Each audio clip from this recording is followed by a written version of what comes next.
Allow the two it's okay. It's okay. Off your mind. It's okay. Off your mind. Chai! Now wow, people wey suppose talk true to power don't off mic. And if we talk, now 500,000 they go summer us, call them hate speech. But fear not, Mayegun don't come. Him go torchlight every corner, nooks and cranny of all these bad people where they spoil our country.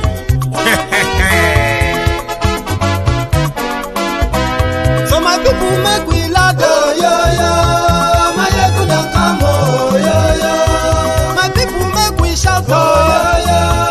Mayegun don't come, oh, yo. Mayegun don't come, man of the masses, oh, yo. Mayegun don't come, oh, yo. Mayegun diary politico, yo. Mayegun don't come, oh, yo. This one not the off in mind, oh, yo. Mayegun don't come, oh, yo. And in the touchlight every corner, oh, yo. Mayegun don't come, oh, yo. Okay, some people be they holla say they want the power. Chai. Them be promise us say we go get light and power. Nah. Them hustle sote they can't get the power. But now they know they do anything with the power. Sure. Every day, dollar just they get the higher power over naira. Still them talk say make we off mind. But thank God say Mayegun don't come. So my people make you ladder, oh, yo. Mayegun don't come, oh, yo. My people make we shout, oh, yo. Mayegun don't come, oh, yo. Mayegun don't come, man of the masses, oh, yo. Mayegun don't come, oh, yo.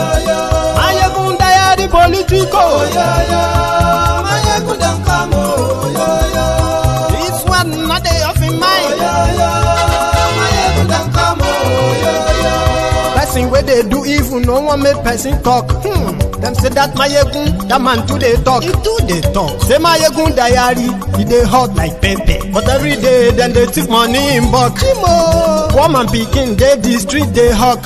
Still them talk say make we not talk. But thank God say Mayegun don't come. So my people make you laugh, oh, yo. Mayegun don't come, oh, yo. My people make you shout, oh, yo. Mayegun don't come, oh, yo. Mayegun don't come, man of the masses, oh, yo. Mayegun don't come, oh, yo. Mayegun diary politics.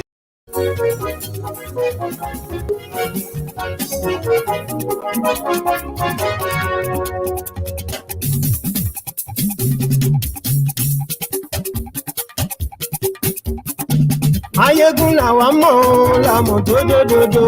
Mayegun diary, Mayegun number one. Mayegun làwa mọ̀ làmọ̀ dódódódó.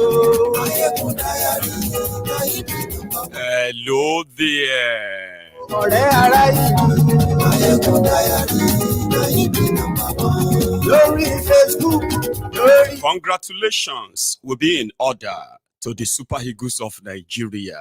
That is the only thing left in Nigeria. Football, something that still unites the people, at least, before they wake up tomorrow, to their mysteries again. So yes, congratulations will be in order.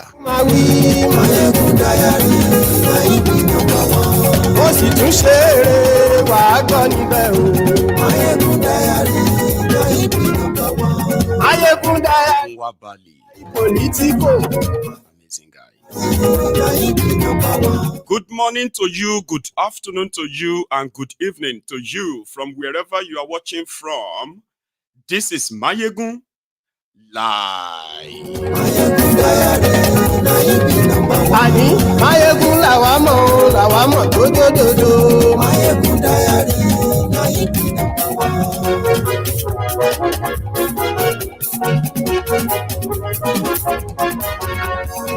Thank you so much for joining me from wherever you are watching from. Remember, share this broadcast. Invite your friends, invite your not so friendly friends, and tell them that Mayegun today. Lórí Facebook, Mayegun today. And yes, Suleja. Lórí YouTube, Mayegun today. And yes, we like. At the point, people were asking, shitty man, leave that stadium. Take your bad luck away. Please leave that place. I mean, I love the hysteria. Yes, we like.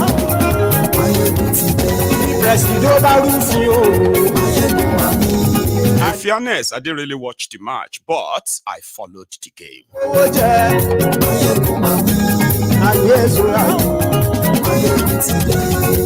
APC, Egbekegbe are asking and begging Atiku and Obi to give Tinubu ideas on how to fix Nigeria economy, insecurity, and all the maladies facing Nigeria. Instead of criticizing him, they want them to give him ideas now. Can you even believe that? And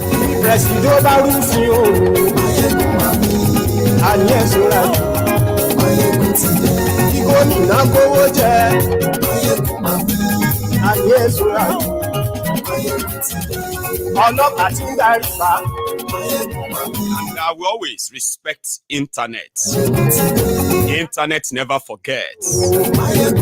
As the bigots are crying, their tears are flooding my entire street.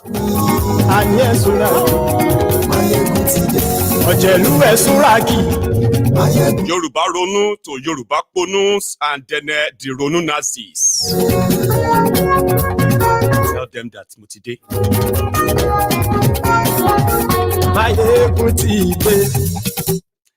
Mutide. So good morning to you once again. Good afternoon to you.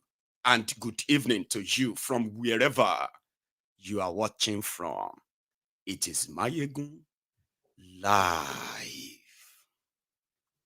Ladies and gentlemen, yesterday, I sort of shared a copy of a supposed press release from the APC, Egbekegbe, Al-Qaeda People's Congress, Apanyan People's Congress.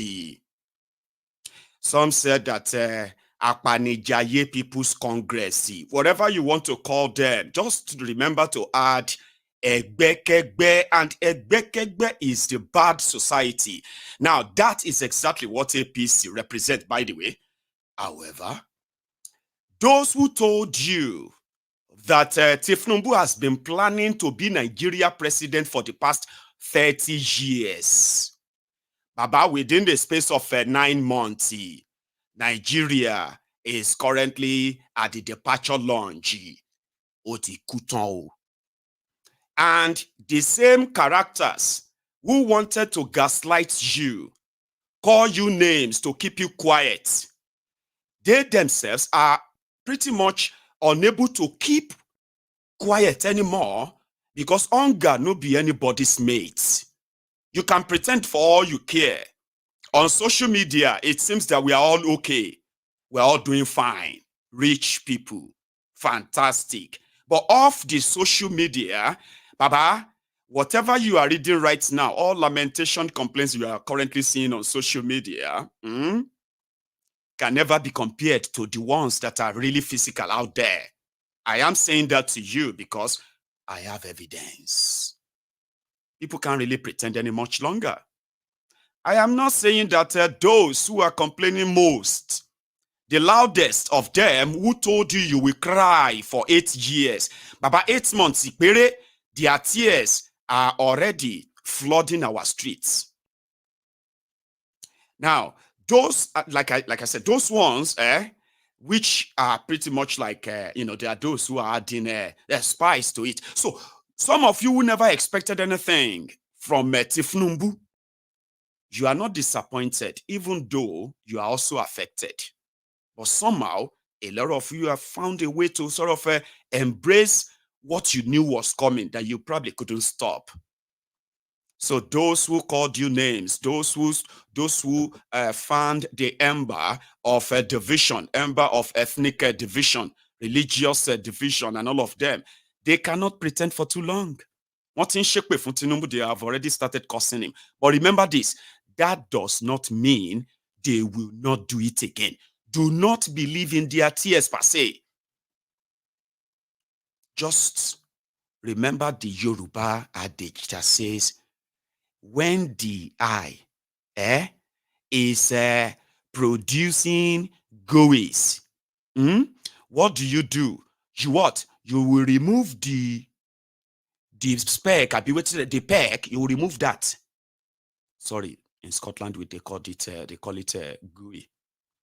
So anyway, you will remove the peck and show the eyes that see the debt you have just produced. Tí ojú bá ti ń ṣe ìpín, a máa ń yọ ìpín yẹn, àwa fi hàn ojú ká tó sọnù.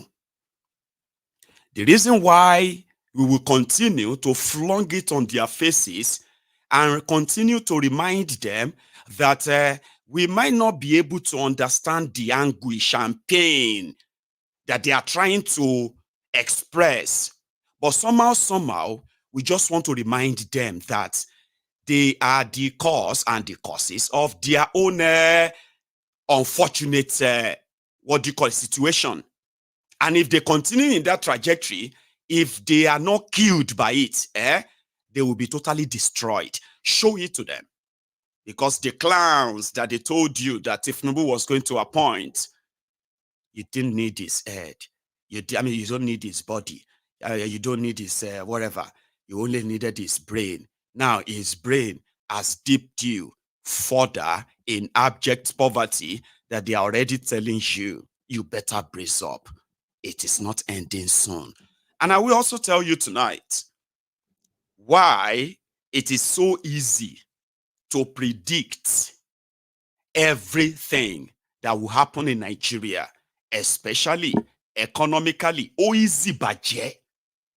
If you pay attention to detail, I will share that with you again tonight.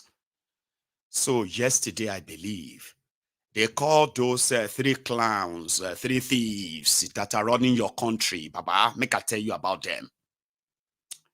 The first one is Kadobi Abikadio Oduduwa Emefiole, which is in charge of their central bank, making monetary policies that are pretty much like a copy and paste of Emefiole's policies that led Nigeria to this. Then they had the former commissioner for finance in Lagos, Wale Edun, the characters that helped Tinubu to establish his fiefdom in Lagos and siphoned every penny that they could steal from Lagos. For the past 24 years, those who laid the foundation, Wale Edun is in charge of your finance ministry. Sonny Abacha's bagman, the man that helped Sonny Abacha to siphon billions of dollars out of Nigeria during the reign of that despot, Sonny Abacha. I am talking about Abubakar Bagudu. Abubakar Atiku Bagudu, the former governor of Kebbi State, who also pretty much is also one of the governors that have been, touted to have also looted their state. A criminal that helped the former despot to loot Nigeria blind, and he was compensated being a governor. He continued looting it, and afterward, he became the national planning minister for Nigeria. The person that is planning your national economy and whatever it is called is the former bagman for Abacha. Three of them now went straight into the House of Thieves. The House of Representatives, they call themselves. And according to Wale Edun, it was like Tinubu met a dead country. That's what he said. A collapsed country. Buhari already finished Nigeria. Right now, Tinubu didn't say that to you. Every time he sees Buhari, it will be prostrating, bending, and like, you know what I mean? So he didn't say that to you, but they know a lot of you will never possibly watch it or see it. But he said it anyway. So whatever you are going through right now under APC, ladies and gentlemen, you will need to continue going. We'll stop by in that assembly. Pick all he said, okay? And then, like I said, if you are one of those that are still believing that they are doing something to help you out of this pit they are dipping you in. I am telling you something. The fact that you are expecting them, that you are thinking they are doing something, is not different from you digging the hole that they have dipped you in, right? You, instead of you to find a way to get out, you are digging hole more. Your silence, your quietness, your expectation of these rogues, right? In another 6 months, what they told you in June 2023 is what they are telling you right now in January, February 2024.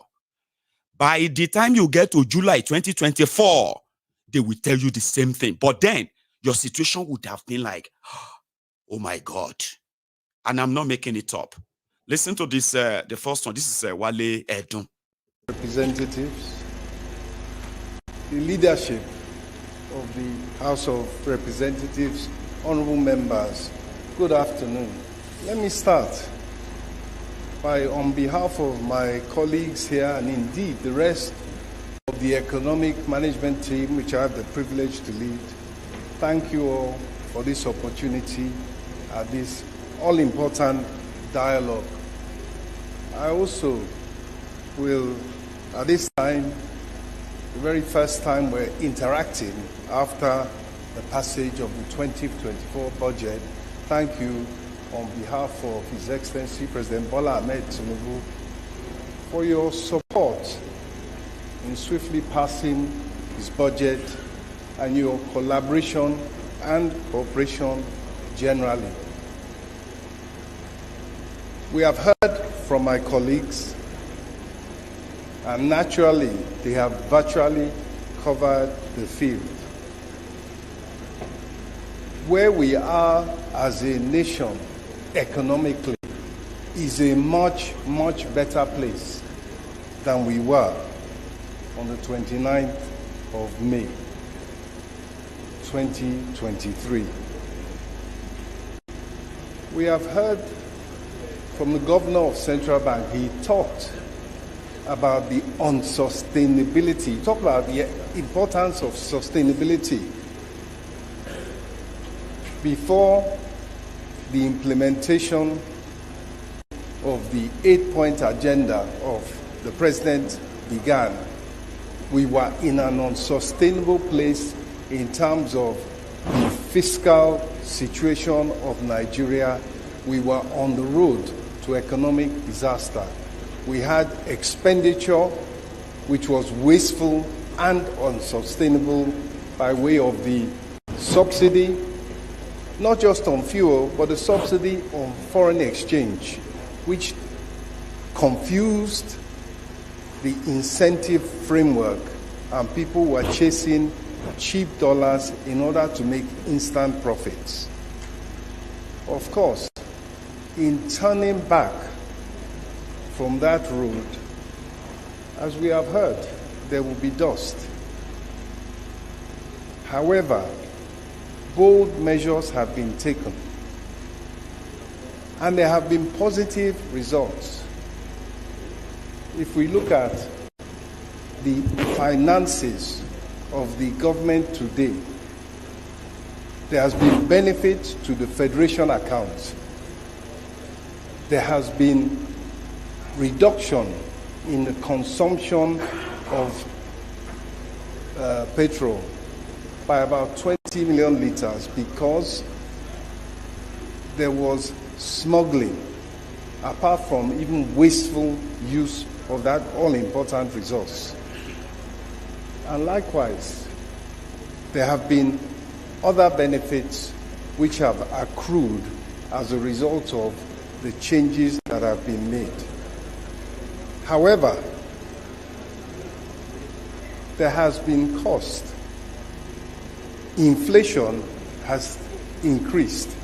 The cost of living has spiked. And right from the onset, Mr. President committed to making sure that the poorest and the most vulnerable were not left behind. And that's why, as we heard earlier from the Minister of Budget and Economic Planning, the palliatives, the interventions have been rolled out. Well, let us examine exactly where we are today after a series of economic reforms and intervention measures. And I will come back to the all-important issue of helping Nigerians with the cost of living.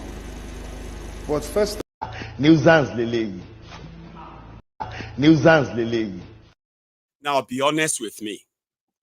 Could you pick any sense in what he said in that 4-minute video? Could anybody pick any sense from that? Let us start with him admitting that he said Nigeria was headed for economic disaster as at May 29, 2023. Write that down. Economic disaster. Who was taking Nigeria to economic disaster? Buhari, APC. Then he now said, with the activities of some people collecting subsidy on dollars, Baba, be honest, she na me and you collected subsidy on dollars. Who were the characters of people that were given subsidy on dollars? Where are those people today? Where is the traces of amount of dollars given to people on subsidy? And where are those people today? They are APC, Egbe. Then he went on. He said wasteful money on subsidy. That since Tinubu removed subsidy, the usage of petrol in Nigeria has reduced by 20 million. Abi? So which means somehow they have saved a lot of money. But when you ask them, where is the money? He also said, Tinubu rolled out palliatives. Hey, make I remind you, okay? Tinubu told, what do you call it? Tinubu told the national, what do you call that silo where they keep all this agricultural produce? They call it silo, where they store them. Tinubu told the people in charge of that to release grains to cushion the effect of subsidy. And by so doing, they will give people rice, maize. We all saw how that went, yo. A lot of you only saw the video. And for those who saw the rice, some of them probably, they just said, open your hands. And you open your hands, you just put some on your hands and say, yeah, go home. That's your share. Okay? Tinubu said, they will pay you 88,000 naira every month from the money saved from subsidy. How many of you have been paid that penny yet? None. Tinubu told workers that they will be paid 35,000 naira extra on their monthly salaries for the next 6 months before they will now discuss the minimum wage. They paid that 35,000 naira once. Nobody received them again. And this was about 5 months ago. All of this palliative that clown is talking about there, I am asking you again, did you pick any point, any sense from what he said? Okay, maybe you will see some point in this. Those are the clowns they told you are working to make Nigeria work. And you who has little brains or some brains in your head, you sit down there and you believe that. You are now waiting for the result of their action. Baba, ebi alakpadupe. You make be alakpadupe. You go get hungry. Sote, you go watch others who are also hungry, like member of the family. And just right before your very eyes, you go to see some people, they take their last breath. They no sick you, na hunger. And as they are taking their last breath, you will be thanking God.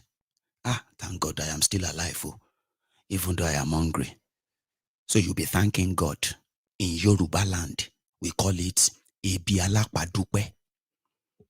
Maybe some points here, Sha. Representatives, as a year from oil sales. So we can see the adjustment that has had to be made. Now we are on the way back up. 1.65 million barrels a day and rising.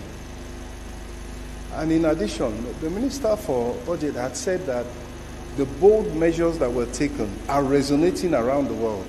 We go to the IMF meetings, UNGA meetings, G20 meetings, and there is nothing but pride and admiration and deep respect for the courage that has been shown economically in Nigeria. And what has also resounded is that we have to look inwards. We have to focus on domestic resource mobilization. The chairman, FIRS, has said what they are doing in terms of domestic resource mobilization. I can tell you that with the application of technology and this august body and the Senate, if you look at the Hansard of December 30, the Senate mandated that we go out and bring government revenue that was lying in MDAs and government-owned enterprises, but rightly belonged in the Consolidated Revenue Fund, to bring it in. And that has been done. And the results are a rise in revenue to the Consolidated Revenue Fund. Similarly, in agriculture, if we need to stabilize the economy, two things need to happen. Inflation needs to be tackled. The governor of Central Bank has said what is being done. He has announced his targets for inflation, and the fact that inflation targeting will be a key element of the strategy, which is right because they're in charge of the targets of monetary policy. But in addition to that, when you look at inflation, a large element is food inflation. In fact, food inflation accounts for 33% of the consumer price index. So when you attack food production, raise food production, you bring down the price of food, you bring down inflation, you get a chance to bring down interest rates, and there lies the road to investment. I was recently in Nasarawa. I met all the stakeholders in the agricultural chain, and they were able to commit with confidence to a very good dry season harvest. And we know all the steps that have been taken to intervene in that sector, from fertilizer, from grain supply, to funding for rice, maize, wheat, and cassava, to bring under production 400,000 hectares. So these are the steps that are being taken to get inflation down, to stabilize the economy, and prepare for investment. And just, I will also add that in terms of production, industry requires energy. I chair a power sector steering committee to deal with the issues in that sector. And on the issue of interventions, I must return to it. We are talking about increases in revenue available to all tiers of government through the federation account. And we are also talking about the ability of the federal government. Nuisance lele. Nuisance lele. It's already pissing me off. And I'm so sorry that I had to subject it to that kind of a trauma, to sit down there and begin to try to figure out any sense from what he's saying. None of them addresses anything. But there is one, okay, which apart from just words, there is no substance behind it. He's talking about food inflation. You know, everybody is complaining right now. They are hungry. Things are too expensive. People cannot afford to feed or all of that stuff. That seems to be the loudest complaint. I would say hunger, food. So normally you ask yourself, how can Nigeria not grow our own food? It is not because Nigerians can't grow their own food. But when you have government that have turned insecurity into business. And they have turned terrorism into an industry. Your economy is expected to suffer greatly. Of course, you need power to run your industries, productions, and all of that. You need power to power the homes and to power your machineries and all that. Great. But majority of the raw materials that will end up in your machineries, in your industries, in your factories and all of that, they were supposed to come from the farms, majority of them. But for the past 12 years, terrorists up north and their sponsor, they have unleashed a never seen before jihad on Nigeria and the rest of Nigeria. And the politicians, successive politicians, since this began, successive politicians have taken advantage of that to line their own pockets.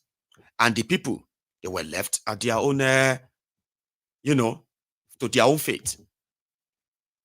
Farmers were slaughtered, kidnapped, farms were ransacked, destroyed. While all of this were going on, even Nigeria. Now, you may not be able to quantify how much people lost to the Fulani terrorism alone.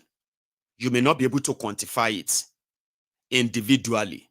But we can use the template of the loss of the Central Bank of Nigeria that borrowed money from the AFDB, African Development Bank, where Akinwumi Adesina, the former agriculture minister in Nigeria, is their president. They collected loan from AFDB, agriculture loan they called it.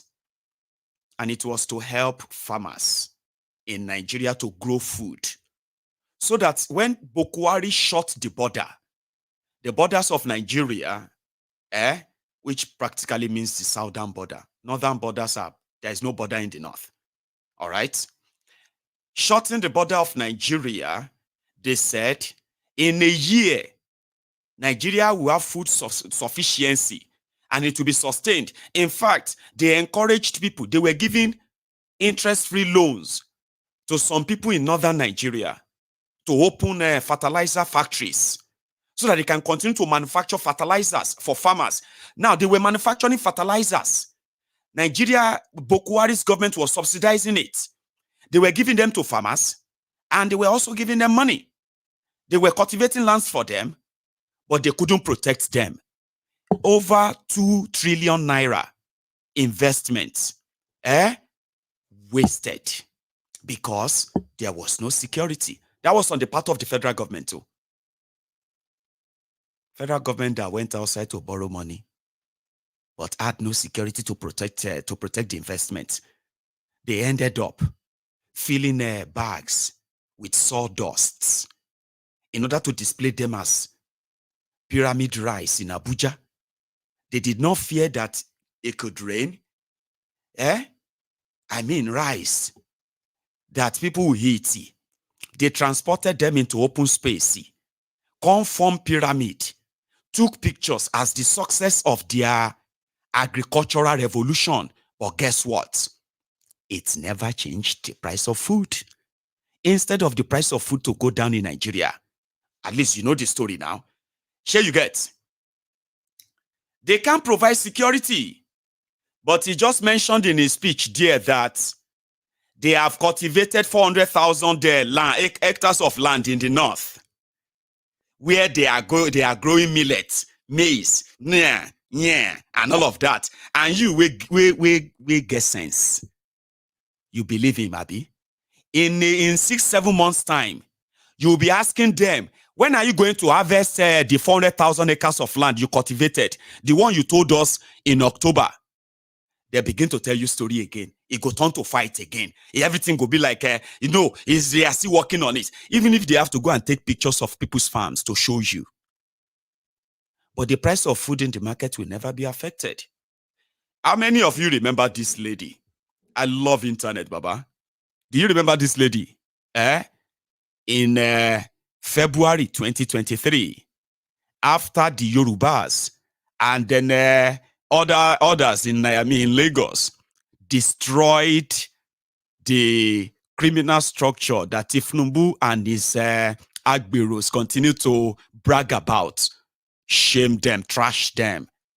A girl, a lady like this, took to social media. First, she danced. The second, she called out the Yorubas, who rejected Tinubu as Omoale Yorubas, who sold their father's houses to Igbos. And that is why they are supporting Obi and they are rejecting Tinubu. Internet never forgets.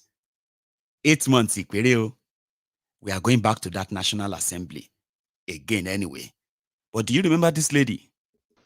Jagun jagun ló ń bọ̀.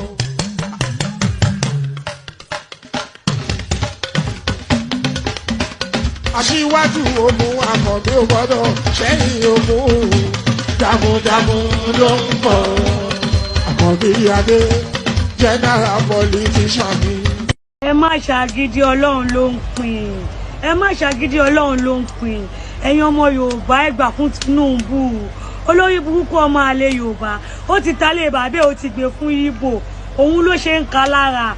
Ẹjọ́ ṣe lásìmọ̀ máa ranjú lẹ̀. Ó máa jẹ́ kó gbà lọ́wọ́ Tinubu. Àbí neighborhood máa ranjú lẹ̀. Àbí lọ́mà máa ranjú lẹ̀. Àwọn Ìgbò nìyẹn bó ṣe wà nínú Olúwọlé tó ń ṣe bísínẹ́sì wọn tó. Peter Obi yìí ló dìbò fún. Ẹ̀yin olórí burúkú ọmọ àlè Yorùbá. Ẹ wá bèèrè pé kí ni Tinubu ṣe. Ẹ lè rí nǹkan tí Tinubu ṣe. Gbà tó wà ní governor láti Ọbalende títí dé Tom Jones, òun ló la títì. Òun ló ṣe títì ló ṣe kọ́tà. Kí gbogbo everybody rìn bó ṣe hùn. Ó tún ṣe wọnú Tom Jones. Don't need anybody máa rìn bó ṣe hùn. Ẹ̀yin olórí burúkú àwọn bèèrè pé kí ni Tinubu fẹ́ ṣe fún. Kí ni Peter Obi fẹ́ ṣe fún wa. Ìgbà tí Buhari Ọlọ́run bí ọrùn àgùnfọ́ tó fẹ́ wọlé ó ní màálù ẹyọ kan lòun ní. Peter Obi tuntun já búrẹ́dì lé wa lọ́wọ́ kó go ẹyọ kan lòun ní. Go ẹyọ kan lòun ní. Wọ́n máa débẹ̀ tán wọ́n máa dọ̀kọ̀ mọ́ wa lọ́wọ́. Ẹ jẹ́ kí Tinubu náà ṣe. Ẹ jẹ́ kó òun náà ṣe.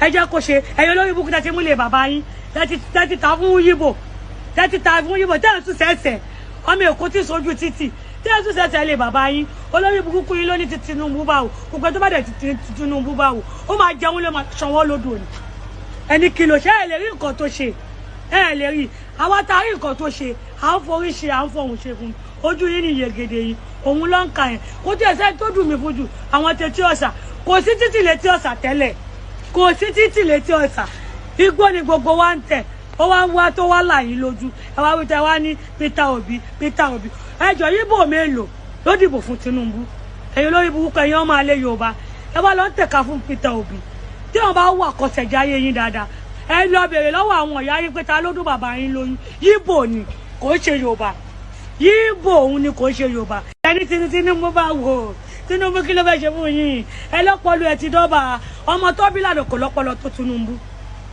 ẹni kọ̀tọ̀kọ̀tọ̀ ló ń sọ wọ́wọ́wọ́ ló ń sọ wẹ́rẹ́wẹ́rẹ́ ló ń sọ Peter Obi ọ̀sọ̀ wọ́wọ́wọ́ tó lágbo ẹyọ kan lòun ní ó ní bàtà ẹyọ kan lòun ní bàtà yóò ń ṣe wèrè èèyàn tó sọ wípé bàtà ẹyọ kan lòun ó yẹ ká ti kà kó pé wèrè ni wèrè ló ń wọ bàtà ẹyọ kan wèrè ló ń wọ bàtà ẹyọ kan ló ń lágbo ẹyọ kan ọmọ tó bí lànà gòjẹ sọ pé bàtà ẹyọ kan lòun ní ẹbí bí bàbá Ọlọ́run jìráàfù bó ṣe dé nìyẹn tó ní Tinubu ò lọ́rùn ṣóun lọ́rùn sí òun lọ́rùn sí ó ní ṣó ń ta mọ́tò ni ṣóun náà ń ta mọ́tò ni ẹ mọ yọ ọ̀kadà tó mú ẹ fi lásídẹ̀ǹtì ẹ mọ yọ ọ̀kadà tó fi lásídẹ̀ǹtì tó rà gọ̀ àwa Yorùbá gọ̀ tá a bá gọ̀ ni ẹ̀yin Yorùbá ẹ máa mú ó ṣe jẹ́ pé kọ Yorùbá tiwa ni ò ń jọ wá lójú ẹ jẹ́ kí nǹkan titiwa náà máa jọ wá lójú ẹ jẹ́ kó ṣe ẹ fi lọ́rùn lẹ̀ bẹ́ẹ̀ ṣe pa Abíọ́lá ẹ má pa á ATS ló máa ṣe lójú ẹ̀mí ni aṣojú mẹ́jọ yẹn.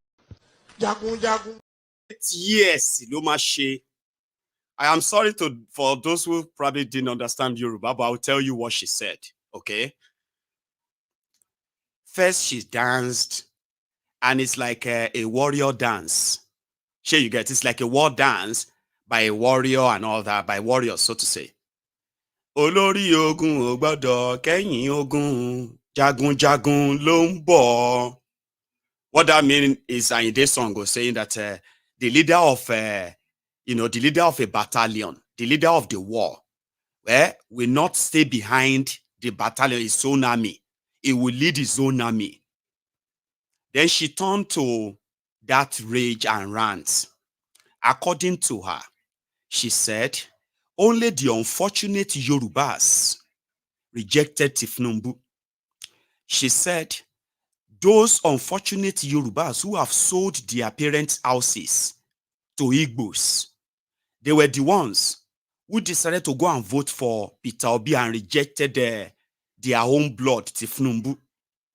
She said, if they investigate many of these Yorubas that rejected Tifnumbu, they will realize that they are not real Yorubas. So they will realize that they should go and ask their mothers. They will realize that their mothers were impregnated by Igbos. He said a lot of you were complaining that Tifnumbu is, what do you call it? Is sick. And she was like, let her do it. I mean, let him do it too. Let Tinubu do it too. Peter Obi said he only has one watch, one wristwatch, one shoe. Does that make any sense to all of you? That's how they lied to you. That's how Buhari came and he lied to all of you. Buhari said he only had one cow. So Peter Obi is now saying he only had one wristwatch. He only had one shoe. Is that not a sign for you to know that he is a liar? That he is coming there to that now when he comes to power, he will now be Lord all over you and all of that stuff. That leave Tifnumbu, he will do 8 years and there's nothing you can do about it. Amen, sister. Let's dance again. Now, fast forward to 9 months later, ladies and gentlemen. Let's dance again. Jagun jagun lombo.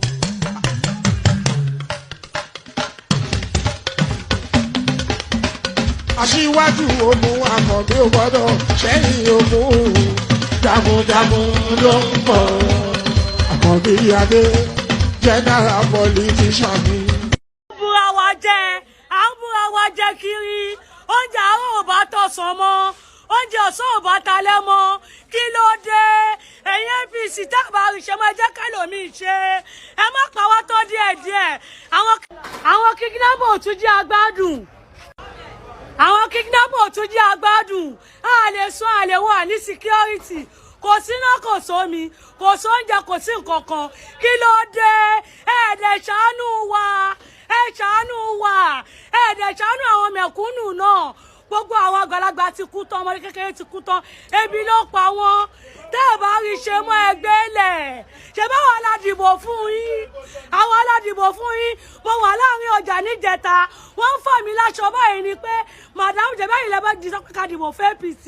APC náà ládìbò fún ilé bí ń pa wá. Gbogbo èyí tẹ́ wà nídìí ọ̀tẹ̀ yìí. Ọ̀tẹ̀ máa bá yín tọmọtọmọ ni. Ọ̀tẹ̀ máa bá yín tọmọ. Indomie tá a rà 50 naira. Ó ti di 500 naira. Kí ló dé agolo ráìsì 1,300. Ṣé gbèsè ayé là ń gbé yìí? Ṣé gbèsè ayé là ń gbé yìí? Ẹ̀yin ọmọ Nàìjíríà jẹ́ ká pariwo. Èrúmùsẹ̀ 400,000. Èrúmùsẹ̀ 400,000. Kí ló dé? Kí ló dé? Wọ́n gbé 70,000 wá sínú yàrá kan. Kí là ń lò níná? Kí ló dé? Gbogbo ẹ̀yin ọmọ Nàìjíríà ẹ ti sùn. Ẹ ti sùn, ẹ dìde lẹ̀. Àwọn ìjọba fẹ́ pa wá. Wọ́n fẹ́ pa wá, gbogbo nǹkan ti gbówó lórí. Tinubu, Buhari, sínétọ̀. Ní èpè máa bá yín tọmọtọmọ. Ẹsẹ̀ tó ń ṣe dẹni tí ò lè ṣe mọ́. Ayé yìí ti bàjẹ́. Ẹ̀yin APC, Tinubu tó bá ti mọ̀ pé òun ṣe mọ́ gbé sílẹ̀. Tó bá ti mọ̀ pé òun lè rí ṣe mọ́ gbé sílẹ̀. Kí ló dé o fẹ́ pa wá ni? Àwọn NEPA tún gbé tiwọn wá. Adédìbò olórí burúkú ọmọ àlè Ìbàdàn. Láti ọtí mo ti dé láyé mi mọ̀ pé sọ́sídì wà lórí iná. Inú 2024 ni mo mọ̀ pé sọ́sídì wà lórí iná. Ó tún lóun bẹ̀rẹ̀ sọ́sídì orí owó náà NEPA tá à ń lò. Yàrá kan ni mò ń gbé, fáànù nìkan ni mo ní. Wọ́n gbé 70,000 wá bẹ̀. Ẹ máa ṣòfò tọmọtọmọ ni. Gbogbo èyí tẹ́ ẹ̀ ń rúdù Nàìjíríà pátápátá. Indomie tá a rà 50 naira. Ó ti di 500 naira. Kí ló dé agolo ráìsì 1,300. Ṣé gbèsè ayé là ń gbé yìí? Ṣé gbèsè ayé là ń gbé yìí? Ẹ̀yin ọmọ Nàìjíríà jẹ́ ká pariwo. Èrúmùsẹ̀ 400,000. Èrúmùsẹ̀ 400,000. Kí ló dé? Kí ló dé? Wọ́n gbé 70,000 wá sínú yàrá kan. Kí là ń lò níná? Kí ló dé? Búra wa jẹ́, à ń búra wa jẹ́ kiri. Oúnjẹ àárọ̀ ò bá tọ̀sán mọ́. oúnjẹ ọ̀sán ò bá ta lẹ́mọ́ kí ló dé ẹ̀yin APC tábà ìṣẹ́ máa jẹ́ kẹ́lòmíì ṣe ẹ má pa wá tó díẹ̀díẹ̀ àwọn kidnapper tún jẹ́ agbádùn àwọn kidnapper tún jẹ́ agbádùn a lè sún àlè wà ní security kò síná kò sómi kò sóúnjẹ kò sí nǹkan kan kí ló dé ẹ̀ẹ́dẹ̀ ṣàánú wa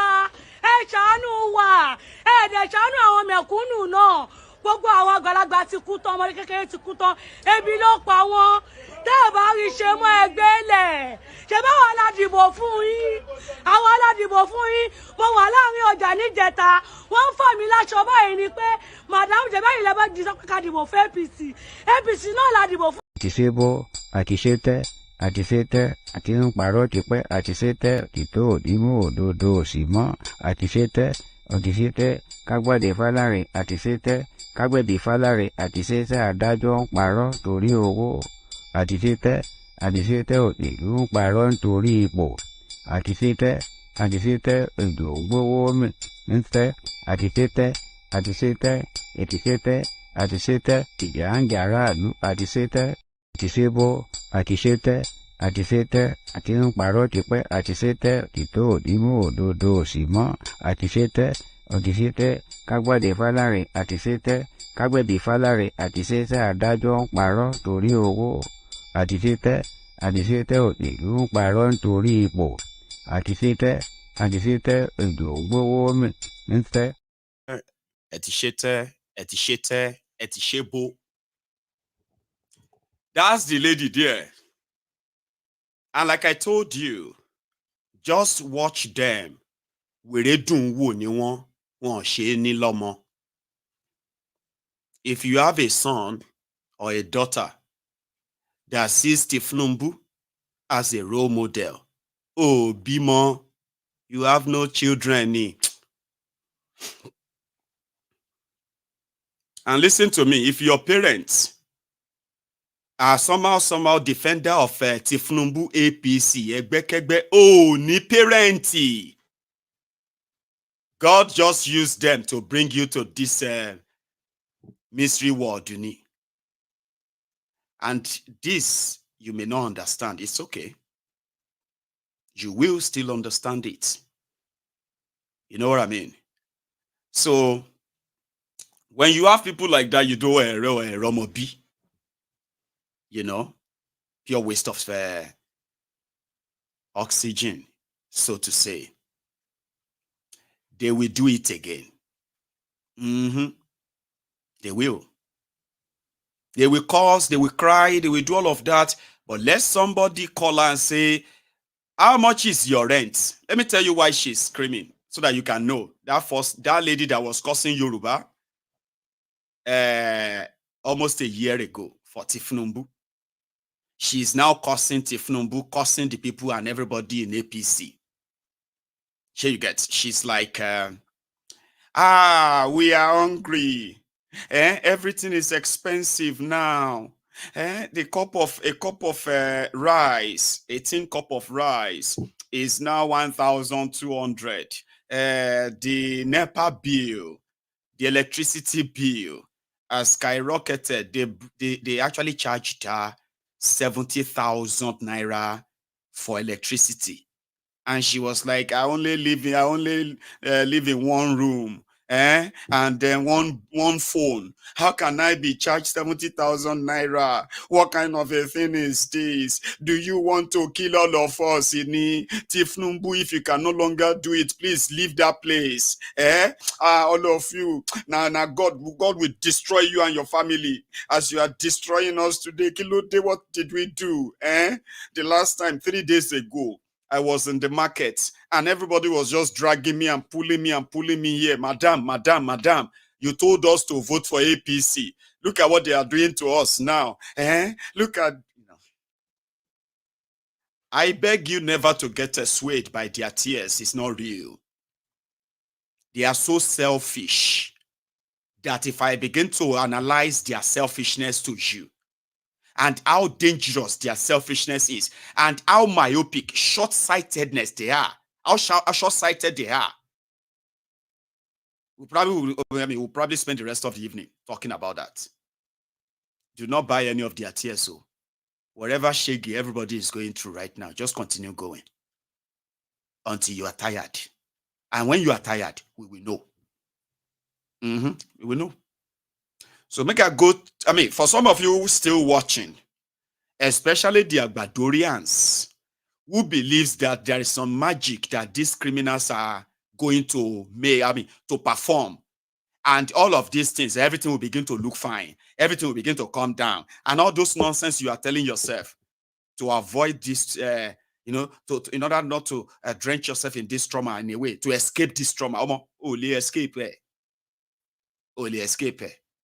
So if you look at all these clowns and what is coming out of their mouth, and you sit down there and you still think Tinubu and his guys, they are doing something that some of us don't understand.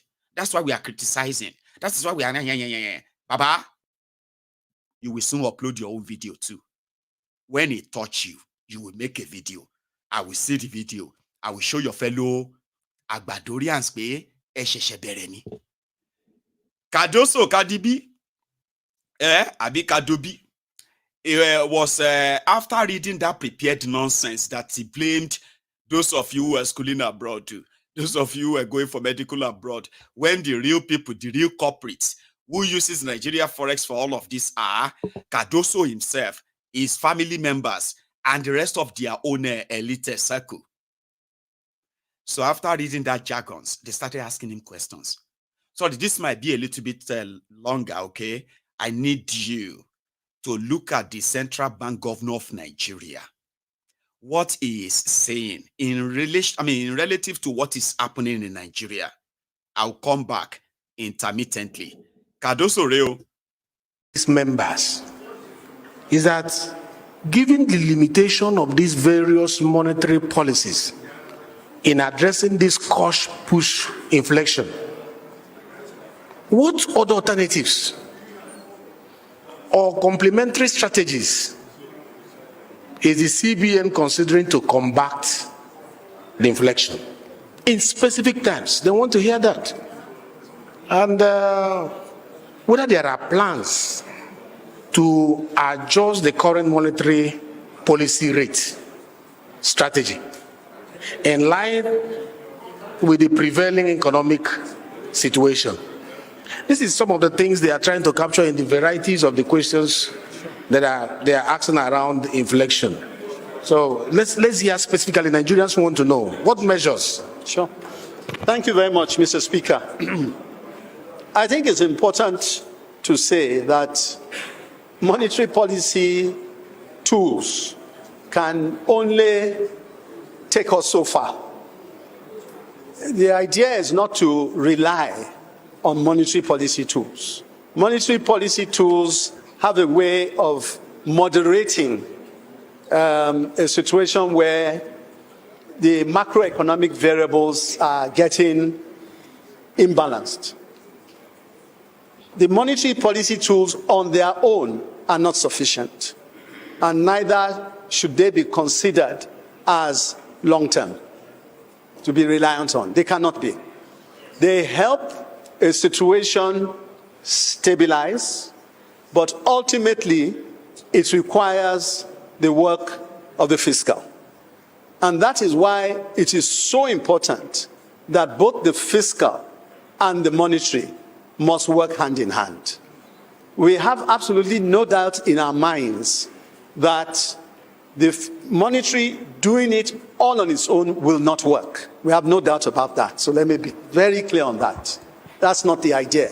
The idea is to at least be able to buy time and give relief to the system while the other inefficiencies or things that are not working as effectively as they should now kick in. So is there collaboration with you and the Minister of Finance in seeing that fiscal and monetary policies align in tackling this inflation? Is it there? Yes, it is. And for the avoidance of doubt, because this is very important, I know many times the question is asked about the relationship between the Ministry of Finance and the central bank, which is very important. And to answer that question before I say something else, we already have joint committees that meet on a very, very regular basis to look at these issues in a harmonized manner. That's one. Some of you. Honorable colleagues, this is a dignified, sacred house. You should allow the minister to answer the questions, please. The governor, please. The governor. So we already have committees that work very, very close together to harmonize positions that are being taken. And of course, on the board of the central bank, there's strong representation from the fiscal side. So we ensure that at all times that collaboration is in check and is working smoothly. And where I was going to was, apart from the Ministry of Finance, it is also important that the central bank collaborates with other entities of government. Okay, for example, now we spoke about the NNPC, that NNPC moving its accounts towards the central bank also makes for greater collaboration between the two. And Mr. President's directive that all MDAs should have their accounts with the central bank, I think also speaks volumes of the kind of collaboration. Okay, let me save you the stress. Like I said, I will be coming in intermittently. That is the central bank governor of Nigeria. Okay, the man who is in charge of the monetary policies for the country. Okay, now the question is about inflation, which means that the central bank of the country would have to make laws that would help sort of streamline and or balance the I'm about to start speaking grammar that won't make any sense to all of you, but let me use my own term. Okay, so the central bank of a country, right, they are the ones who set interest rates. Okay, they are the ones who, apart from the fact that it's the apex bank that house all banks, is the bank of all banks. Okay, but policy wise, they are the ones who set interest rates. They are the ones who gauge inflation rates. So when inflation and then interest, how to balance them to make sure that, the biting of inflation, which is probably going to the biting is sort of reduce or balance. You will still feel it.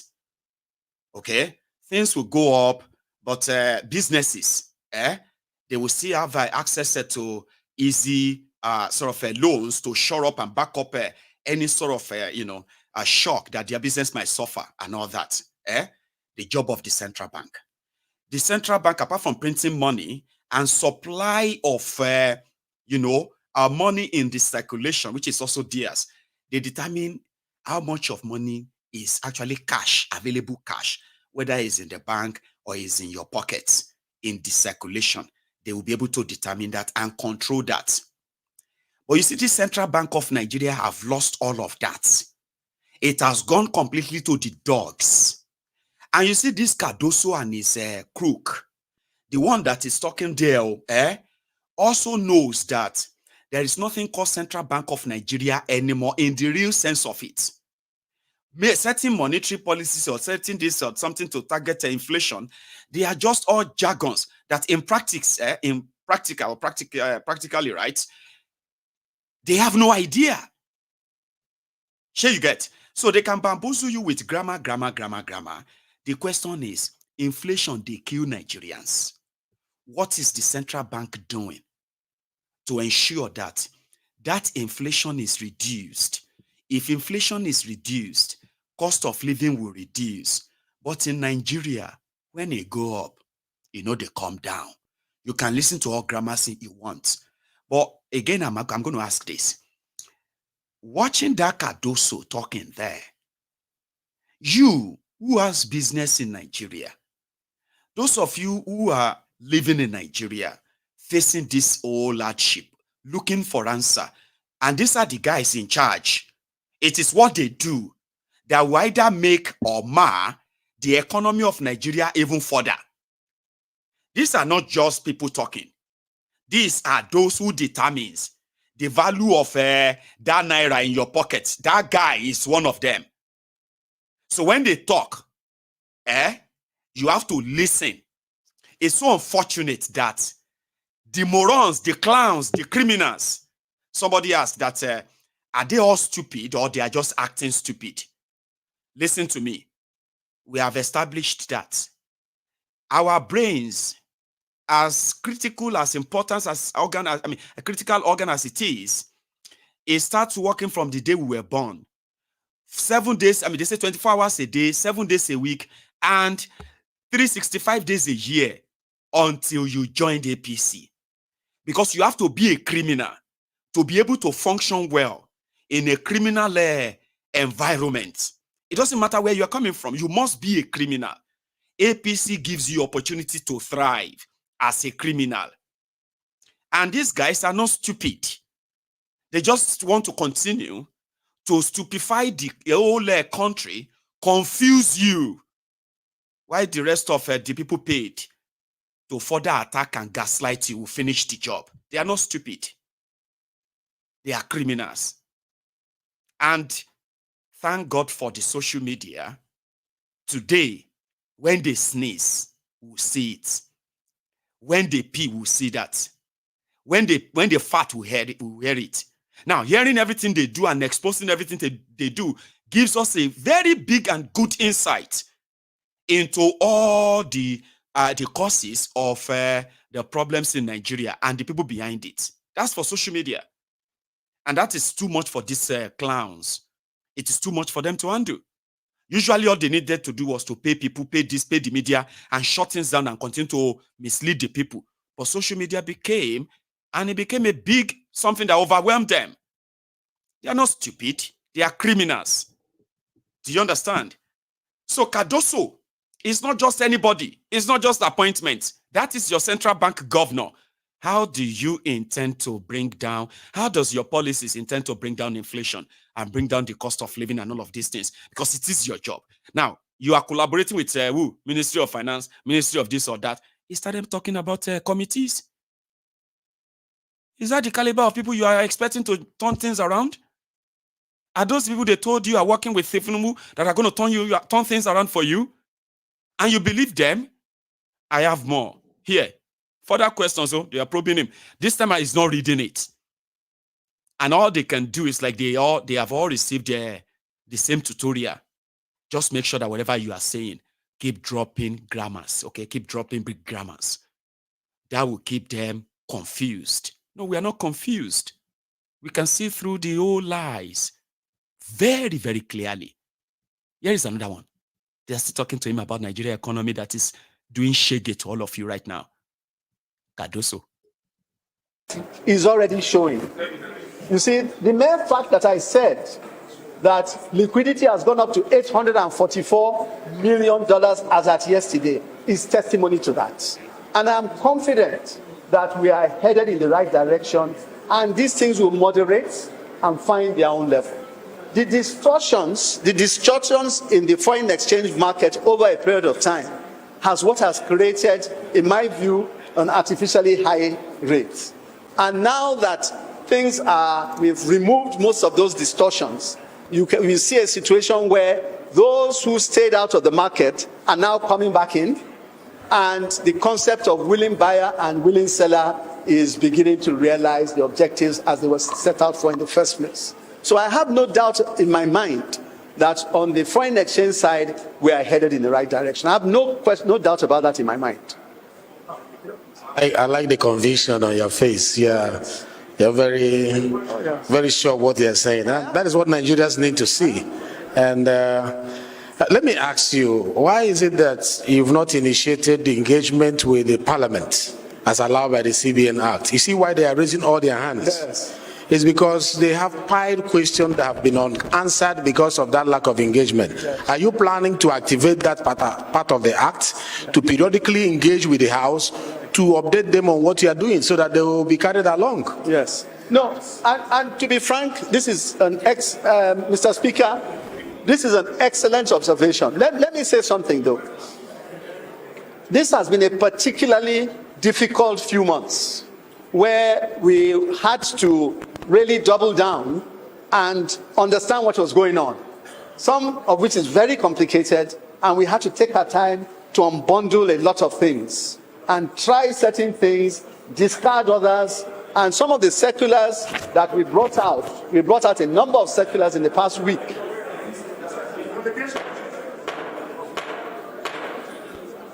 He's answering the question as to whether he will be interacting with you as allowed by the CBN Act. It is important that we hear him, honorable colleagues, please. Thank you. And some of the circulars that we have brought out, they take a lot of time to come to a final stage, a lot of time. So there was not, put in one form, a lot of work has been work in progress. It has been work in progress. Now we have rolled them out, and we are very happy for the opportunity to be able to come and explain to the House how far we have gone and what the future pertains is. And as I said, to emphasize again, I'm very, very positive of the future in the foreign exchange market for Nigeria.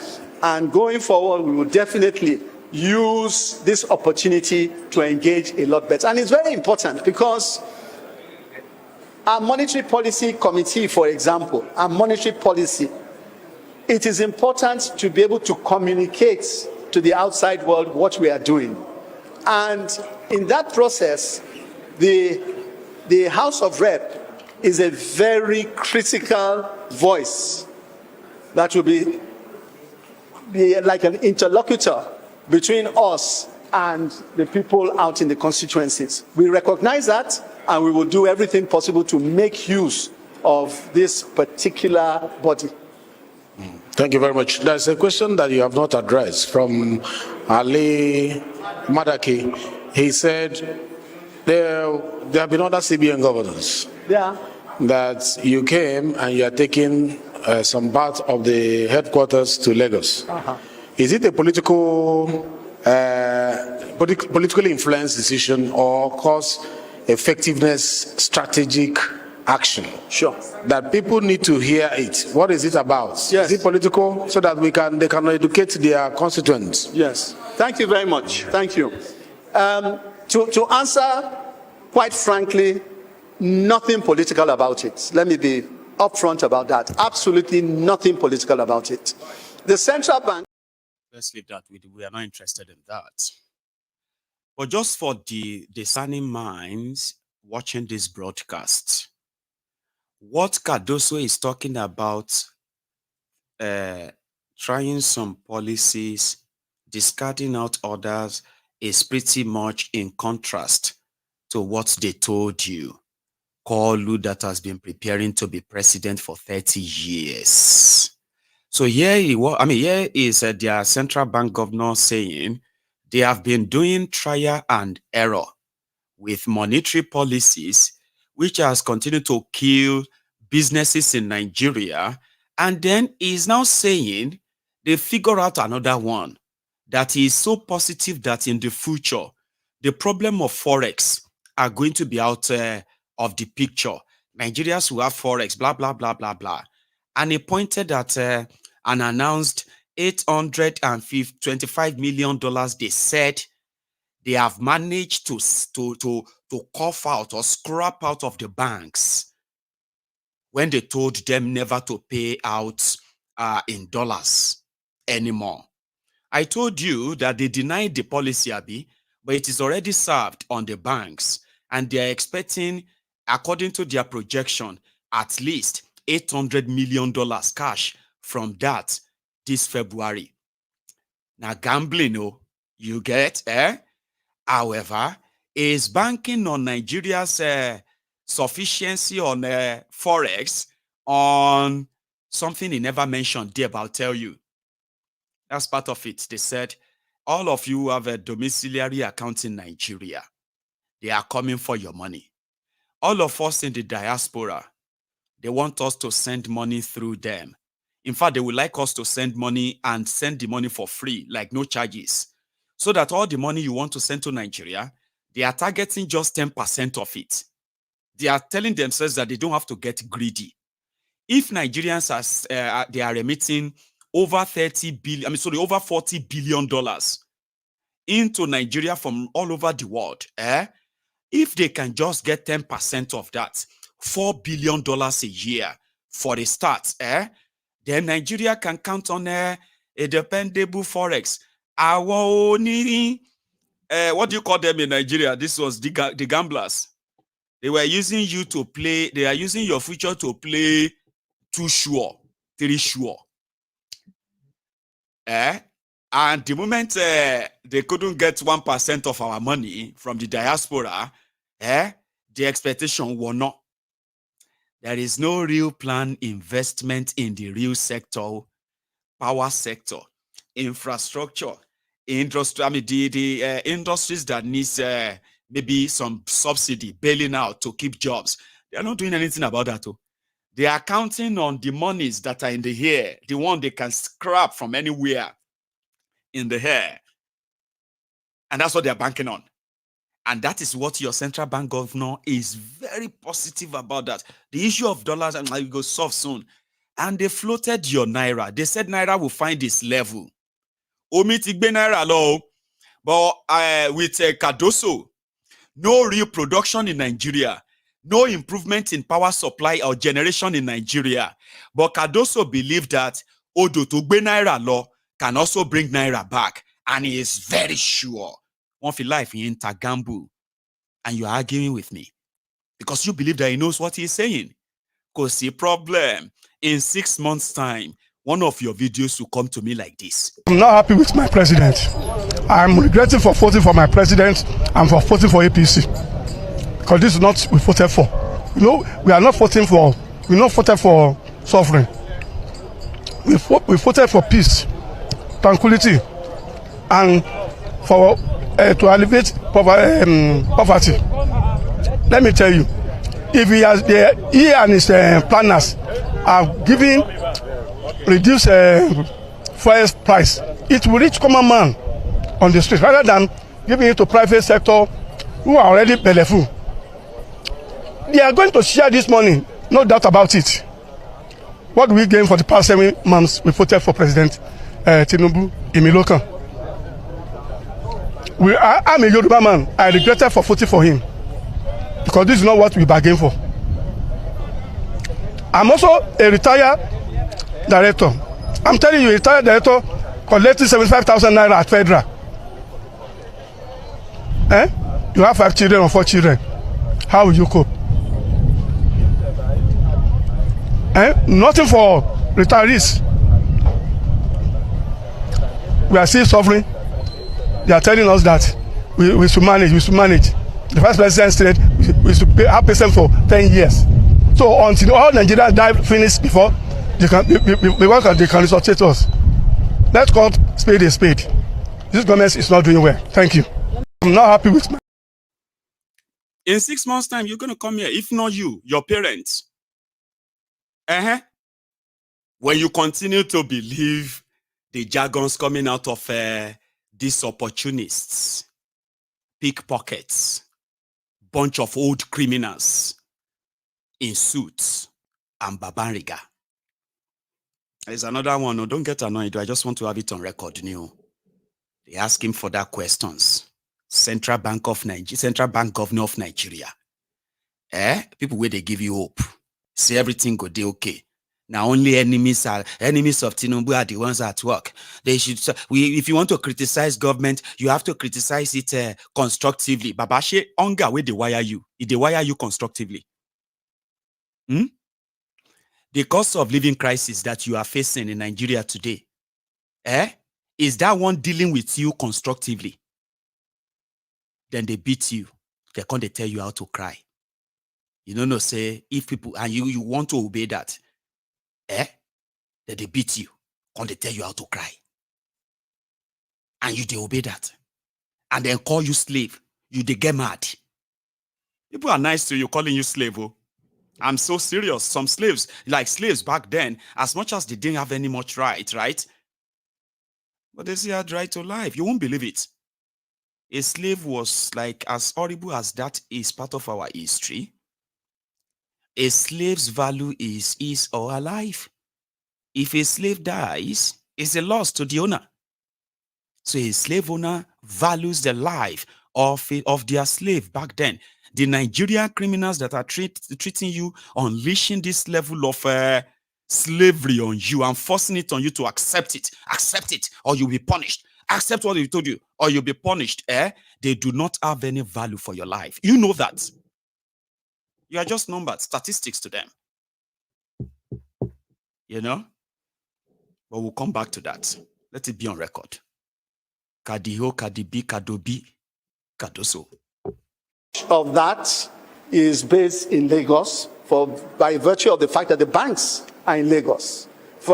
Like now, we had a situation where there's need to increase the surveillance on the banking system, especially at a time like this. And it is just appropriate that the banking supervision department is close to where the banking system is.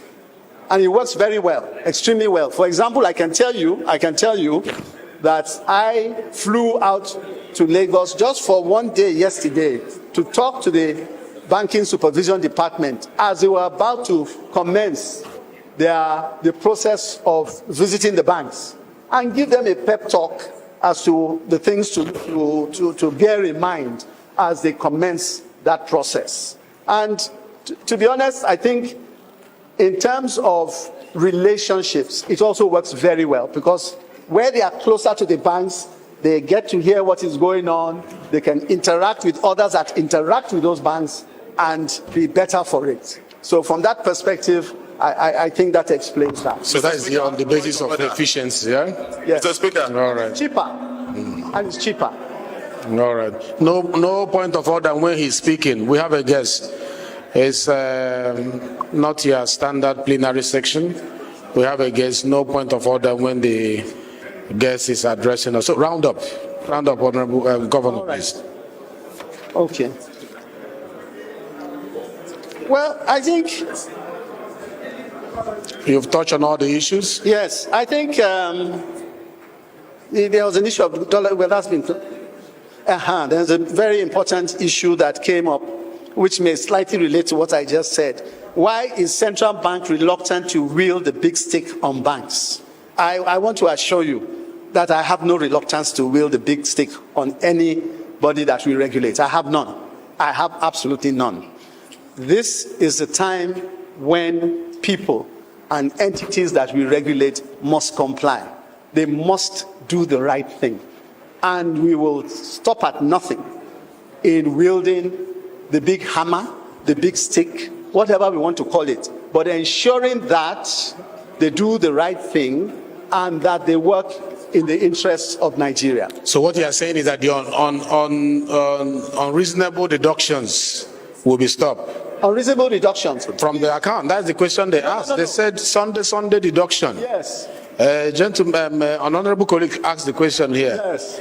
Sunday deduction. That was the word he used. Yeah, yes. That is Honorable Lesson. No, you did. Are you saying if they are unreasonable deduction that the central bank is going to see that will stop that? Definitely. Nigerians would like to hear that. No, definitely. There's a process, and once it's brought to our attention, we investigate it, and we will come down on any of the erring banks. We are definitely going to do that. In fact, some of our departments in the central bank are being strengthened to be able to carry out greater surveillance and oversight on the banks. Thank you. I think we'll leave it at that. Governor of the central bank. Thank you very much. He missed out something?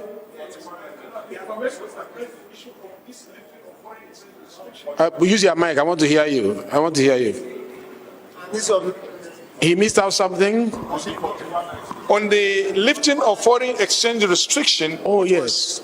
Imposed by the previous administration in order to improve local production, but suddenly they lifted it, and I don't know who is going to give this middlemen. I'll call them middlemen because we know them, to import cement that Boa is doing, Dangote is doing, and we are a net exporter of cement in this country.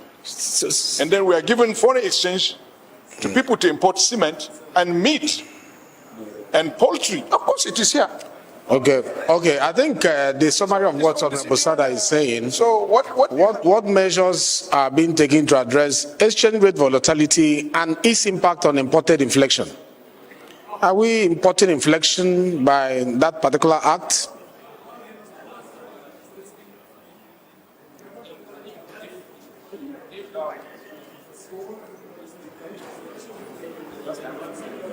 Well, address it the way you feel comfortable. Yes. No. I think the first thing that I would say, and I think it's very...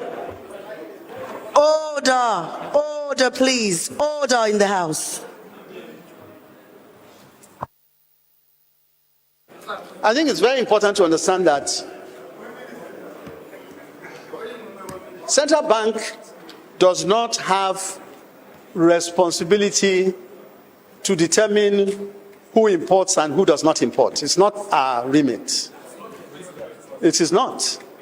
And for that reason, we want to ensure that we abide by our remit.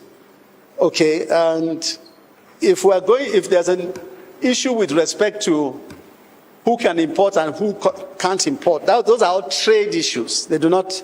It's not for us to now say. I think it's not more of who can import. What should be imported and what should not. I think that's what Honorable Sada is saying. Mr. Speaker, I'm speaking from the strength. I'm speaking from the strength of knowledge. This is from the. Anyway, thanks for watching that, by the way. I just want to have it on record. Now that you spent the last 15 minutes, 20 minutes, listening to the people that are in charge of your ruined economy, reeling out their inefficiency and then incompetency on your screen, would you still feel comfortable and tell people to give them time? The more time you give to them, the more ruins they will bring upon you. I promise you that. And they are doing it well. At least they are unbothered. Put up some show and all of that stuff, and that's it. Nigeria economy is going down. Nigerian banks are declaring profits. Do you even know where they are getting that from? Nigerian banks won't give you their loans to run any business per se, but they will give those money to their lawmakers in Abuja to buy cars, build houses, and the rest of that because they are sure that they will make more money from them. And then they were declaring profit because they are picking your pockets every Sunday. When they send you all those text messages that you never subscribed for. And they are declaring billions and billions and all of that stuff. And yet, the economy they are declaring profit from, the people there continue to drench in poverty. They were kind of being drenched in it. And now they're like, it is called voodoo economy. Voodoo economy. And no wonder that people took to the streets when they said they have banned the sale of sachet alcohol. Since that is what majority are trying, those who have been affected by the Shege Pro Max, you will say, the multiverse of Shege. They had to take to the streets. Somebody said that if you want Nigerians to protest, ban something they like. You understand? But here you are. You have people who have the energy, labor they call them, protesting the ban on sachet alcohol. Here, I don't know if you have seen it too. But I'm coming back to that of this.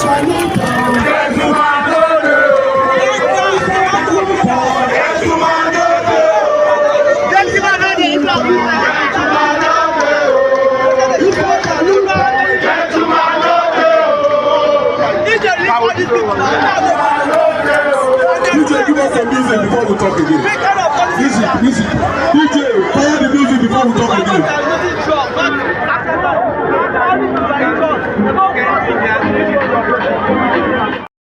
Don't take our alcohol, Don't take our alcohol. You can take everything. Don't touch our alcohol. Just like the women in River State. As everybody is complaining about the economy, now knocking, they are complaining. They said the men are so bothered. Things have affected the men in River State that they don't get time to knock and all that. They said it themselves. We want knocking. We want knock. We want knock. I said, you see, unserious people.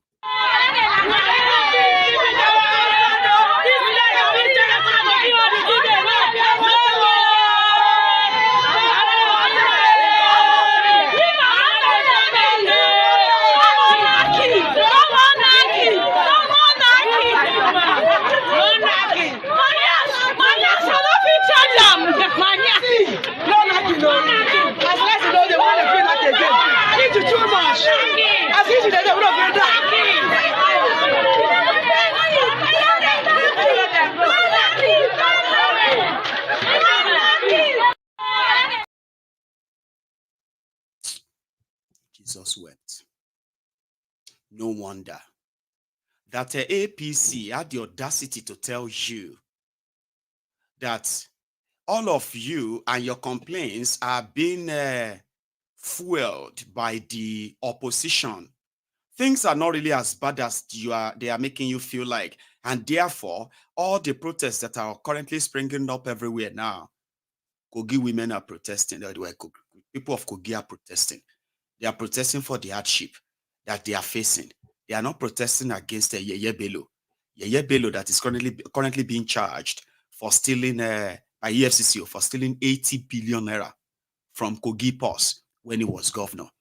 His own his own nephew, I heard, right, is now the chief of staff to the stooge that he appointed as governor in that place. Kogi people no go face and say, give us our 80 billion. We are hungry. But yes, they are protesting too. But according to APC, all these protests here and there, now the opposition, they cause them. Instead of you protesting, Atiku and Obi, why can't you just offer Tinubu ideas on how to fix the economy? Why don't you just offer him ideas on how to, keep the country safe? Instead of criticizing him, politicizing the problem of the people. Baba, APC, yeah, where they go. APC said that opposition in Nigeria, they are politicizing the hardship in Nigeria. Instead of them to be offering advice to Tinubu, person where they told you has been preparing for 30 years. Shege you don't prepare for the past 30 years, Abi. Listen to this Olori Buruku, because that's what I see them as. To fix the challenges that we face. Yeah. And it must be done with that level of altruism and patriotism. The time for electioneering is over. So any opposition leader today who is simply, saying, oh, people protested in Niger and come out with, a billboard that the economy is, that is completely disingenuous. Yeah, but they said it's not helping. It's not helping anybody. When President Tinubu was in the opposition, sometime around 2012, he actually led some of the protests against the removal of fuel subsidy. So he's a master strategist when it comes to disrupting other people's government. And so he's been paid back in his own coin. No, what will you say about that? No, but again, I don't agree. I don't agree. And if that's what the current opposition is doing, they need to desist. Because that's not serving the interest of Nigeria. Well, in 2012, we had this issue everywhere. And we're just hoping that the President Tinubu knew all of this. And he, along with your party, promised Nigerians that they actually have the capacity to tackle this country's problems. And that's why they went to the polls and Nigerians elected them. You mean APC and the president promised to do so in 10 months?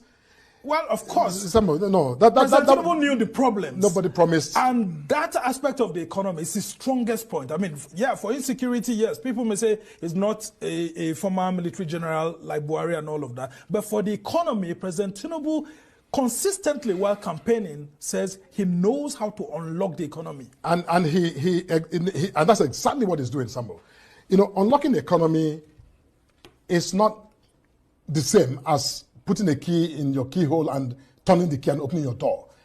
Unlocking the economy is a programmatic, endeavor that calls into question factors that are within and outside of your control.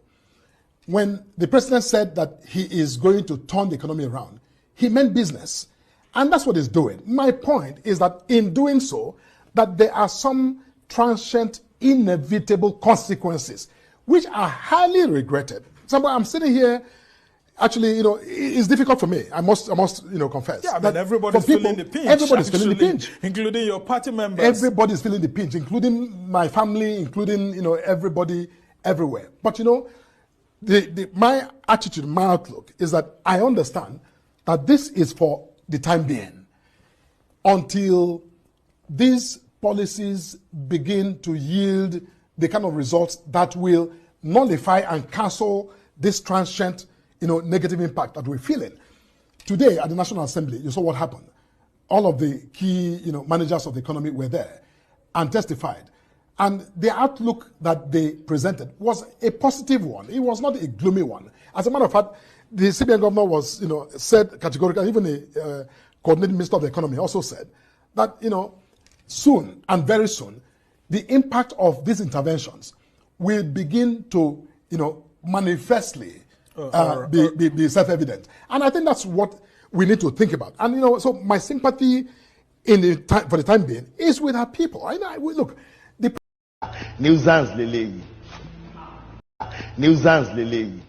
somebody's papa on national television decided to begin to receive all the curses from the people who are the victims of the failed policies of Tinubu.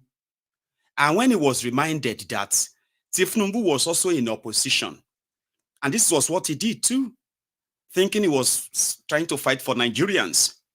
So how come it was but they have to do it in the clinical? You heard him, Sha? These are the useless, supposed older people that we call us. They would say we don't have respect. You are insulting our intelligence right in front of us. And you are so loud and confident, being so stupid. And you still had the audacity to demand for respect? How could anybody in that shoe of that criminal, the man that has been paid peanut from the crumbs that is falling from their tables, and he put himself in front of a camera, and he was lying that he himself felt like he was acting stupid? But you cannot shame the shameless, man.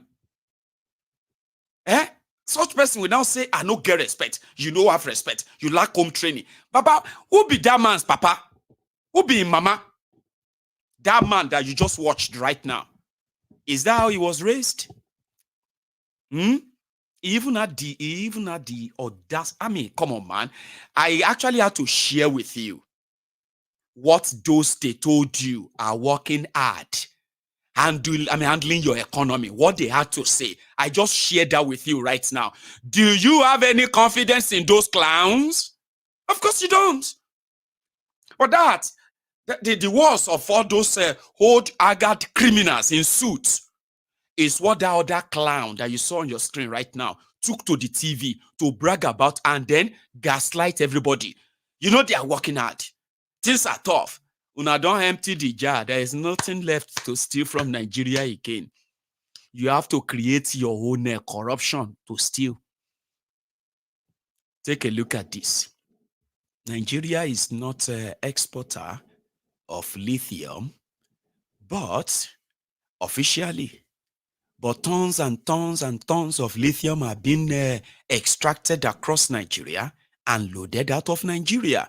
Once in a while, the news will say, smugglers were arrested, illegal miners arrested. What about those ones they did not? Well, so when people like that now say they are relying on the words of all those clowns to gaslight you, to keep you quiet, never keep quiet. My sister, do you have any Yoruba ekpe that I can manage quickly? Just me do this way. Please give me one.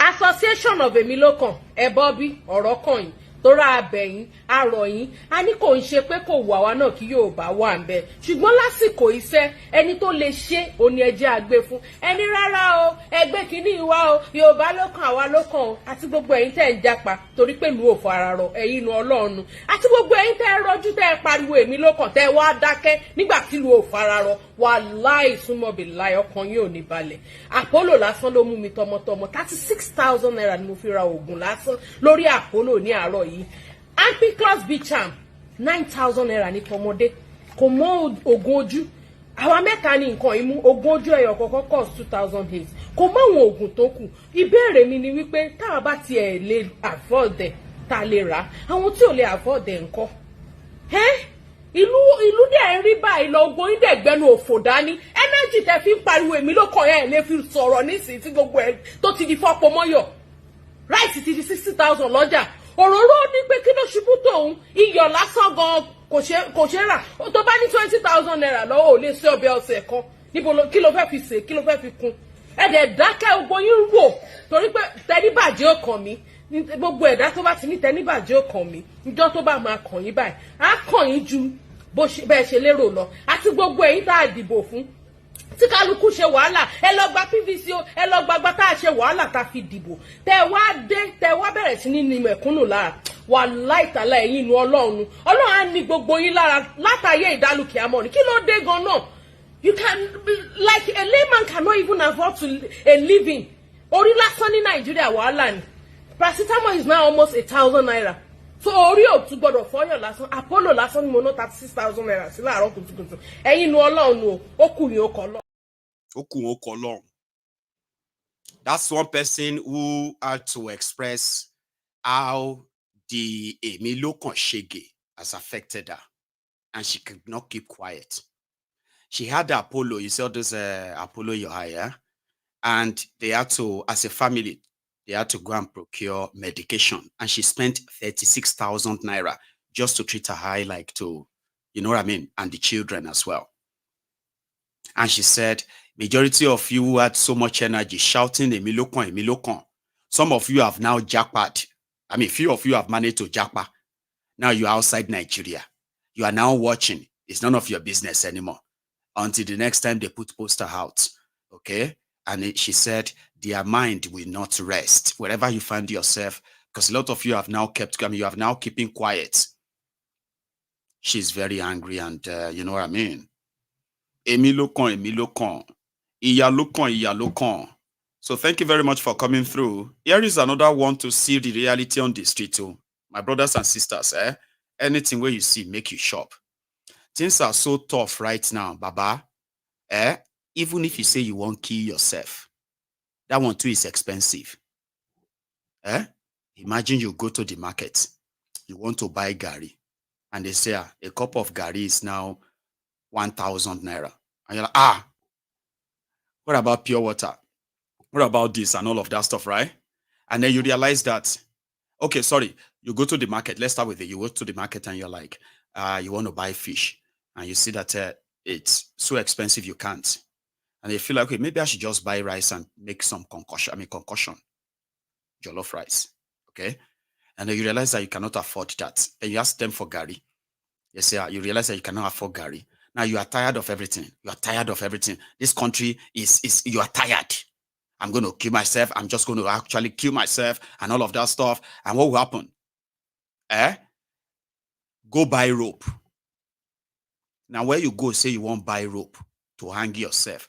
When they give you the price of rope, that's when you realize that sometimes it is cheaper to be alive than to die self. Even in Nigeria right now, it is not cheap to die. If you buy poison, because if you go buy any cheaper poison, Baba, you are just drinking Lucozade inside Otapia Piao. If you have to buy original poison right now, when they give you the price self, you will change your mind from suicide. If you want to buy original rope, if they give you the price today, you realize that it's even expensive to die. So in this situation in Nigeria, everybody don't enter them. I beg you understand this. When you see that, you see, sometimes they will tell you, in fact, it's not even tell you. Most of the time, we always had this prayer back then when I was in Nigeria. I don't know if you still pray that way now, because the situation is different, okay? When I was in Nigeria, we used to pray, Heavenly Father, please come and bless us. Please come and provide for us. Please come and protect us. Heavenly Father, don't let us get to a situation whereby we would have to beg food from our enemies. Heavenly Father, please don't let me beg food from my enemy.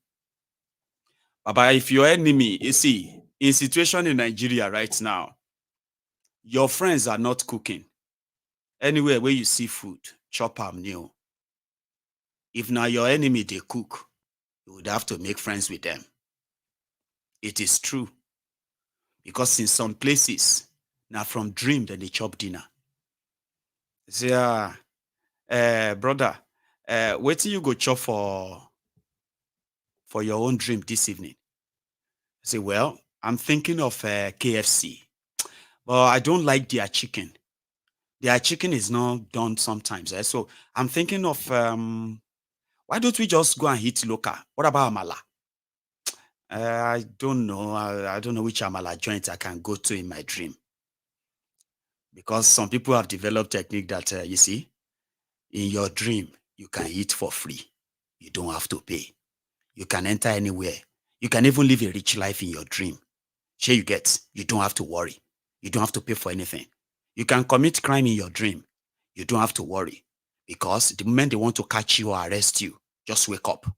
That's it. And that's not a joke. I'm very serious that, people do have that conversation. Be very careful of what you eat in your dream. Oh. It's just that most cases you just realize that those who eat in their dreams, like those who take that serious, are those that have been, for health and safety, they are not allowed to sleep with pillows. Because most of the time when you are eating a big loaf of bread, it's actually your pillow you are eating. In your dream, you are eating a loaf of bread.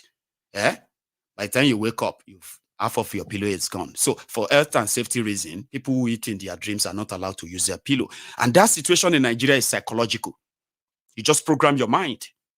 That's the level of coping mechanism of so many people adjusting to the hardship in their own way.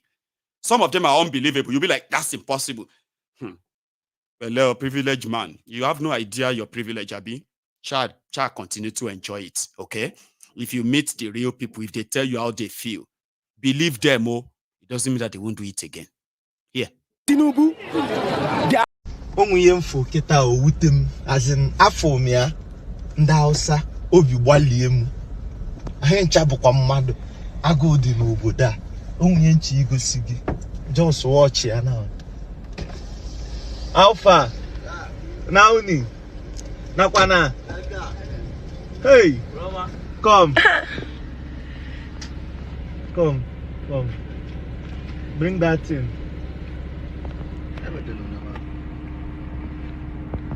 Negodu popo na acha. Bring that knife. Neya. Popo na acha. Kafana ata. As in, popo adiro. Popo we no ripe. Kafa jimwa na bewasia ya na azo. Kama fa yezu oshi. If for how you to see suffer. If you ever under mother now for the people na suffer no boda. Ona accord the kwa, ona accord the ebenine. No to Sunday tatabu 5th 2024 February. Ona kafano na atia, ano kata abola pota. Onya aputazia zuo oshi ma obubule egbe. Asi na oya, na iye mmadu na agabiga no boda. Come, I go give you now 20,000. Me wanna take buy something. You hear me? I go give you 20,000. Onye nke a na go di yen na-ekwu. Fa water yen na-ekwu. Where did they do POS? Outside. Okay, give one katubolo guy. Kunu fu ebe Nigeria dobe mmadu. Oni angwa na menye fe ego fe. Fa water li awo. Fa ko wonu be email fia. Ona angwa fa na me fe 20k.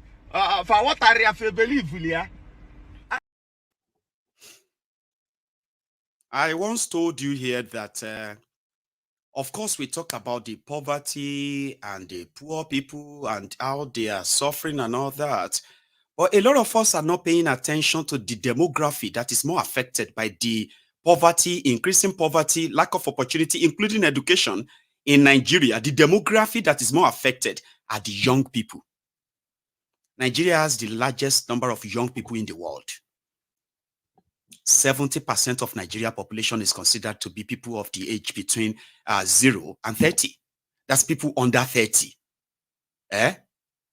They are the largest, 70% of Nigeria population. So when they tell you 145 million Nigerians are living in extreme poverty, go and take a look at that number. Young people. Those kids were seen by that guy, a Hausa or Northerner, I presume, and then they were eating unripe pawpaw early in the morning. Possibly also waiting for anybody who might want to hire them for any menial job so that they could then possibly go and hit whatever that could buy them. So that guy saw them from far. Maybe he turned back, but I would pick on the message. You saw that picture? You saw their faces?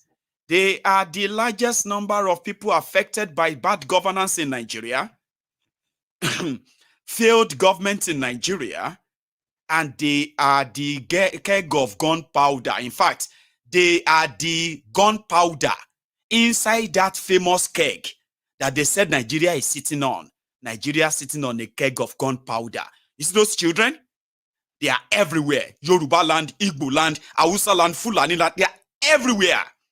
And they continue to grow due to the failure of these rogues that continue to give themselves, claps because they can speak good grammar. Why they ferry your money, your commonwealth off.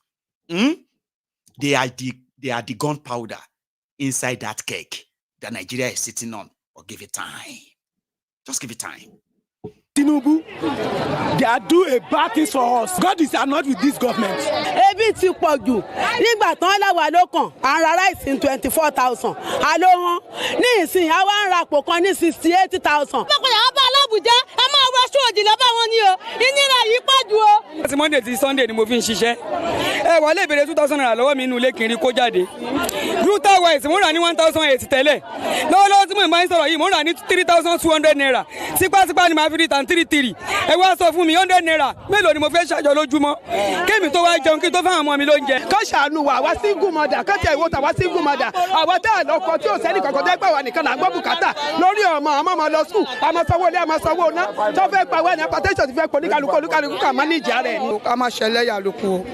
Ìrẹsì ò ṣe é jẹ, ẹja koté ò ṣe é ra, ẹja pala, kò sẹ́ni rà tẹ́lẹ̀, kò ṣe é rà rárá. Ṣètìgbọ́ 32,000 pàdé kan. Epo ò ṣe é rà, gbogbo nǹkan ò ṣe é rà, gbogbo ẹ̀wá di gógógó kí ló dé? Àkọ́ máa pa wọ́n náà, gbogbo ẹlẹ́sà lọ dìbò fún wọn. Kí ló dé? Kábàá ṣíbàdà. Kí dọ́là wọlé, kí gbogbo nǹkan wọlé, kábàá ṣíbàdà, káwọn kan sọ̀rọ̀ ká kó lójú ọ̀nà, ká máa gbé láìsí wọlé, ká máa lọ bó ṣe ń wa. Tinubu, they are doing a bad thing. Let the poor breathe. Don't suffocate them. We have that responsibility. People are going through it. And it is serious. And they haven't really been provoked enough to probably take it out. And that is why I demand, the man that has been in France for the past 2 weeks, why you are being kidnapped, killed, and then, starved, he returned back with the same people he went to France with. Nigeria government parked the Nigerian presidential jet in France, paying the parking fee like Buhari was doing back then. They won't pay the French authority in Naira. They will either pay them in euro or dollars. And when they are talking about the pressure on your Naira, and you are looking for the culprits that they will never mention, okay?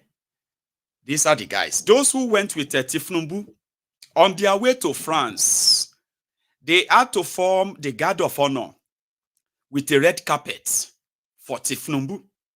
Now they spent 2 weeks in France on the expense of Nigerians, those who are crying, "Ebi power." After 2 weeks of that enjoyment, he returned back to Nigeria last night. The same clowns, clowning. They were forming guard of honor. How could you form guard of honor for somebody you have been with for the past 2 weeks? Una just came back together. Then all of you will come down from the plane, and then you will line the right side, and then you can say, "Welcome, sir." But Wale Edun was there too. This was last night.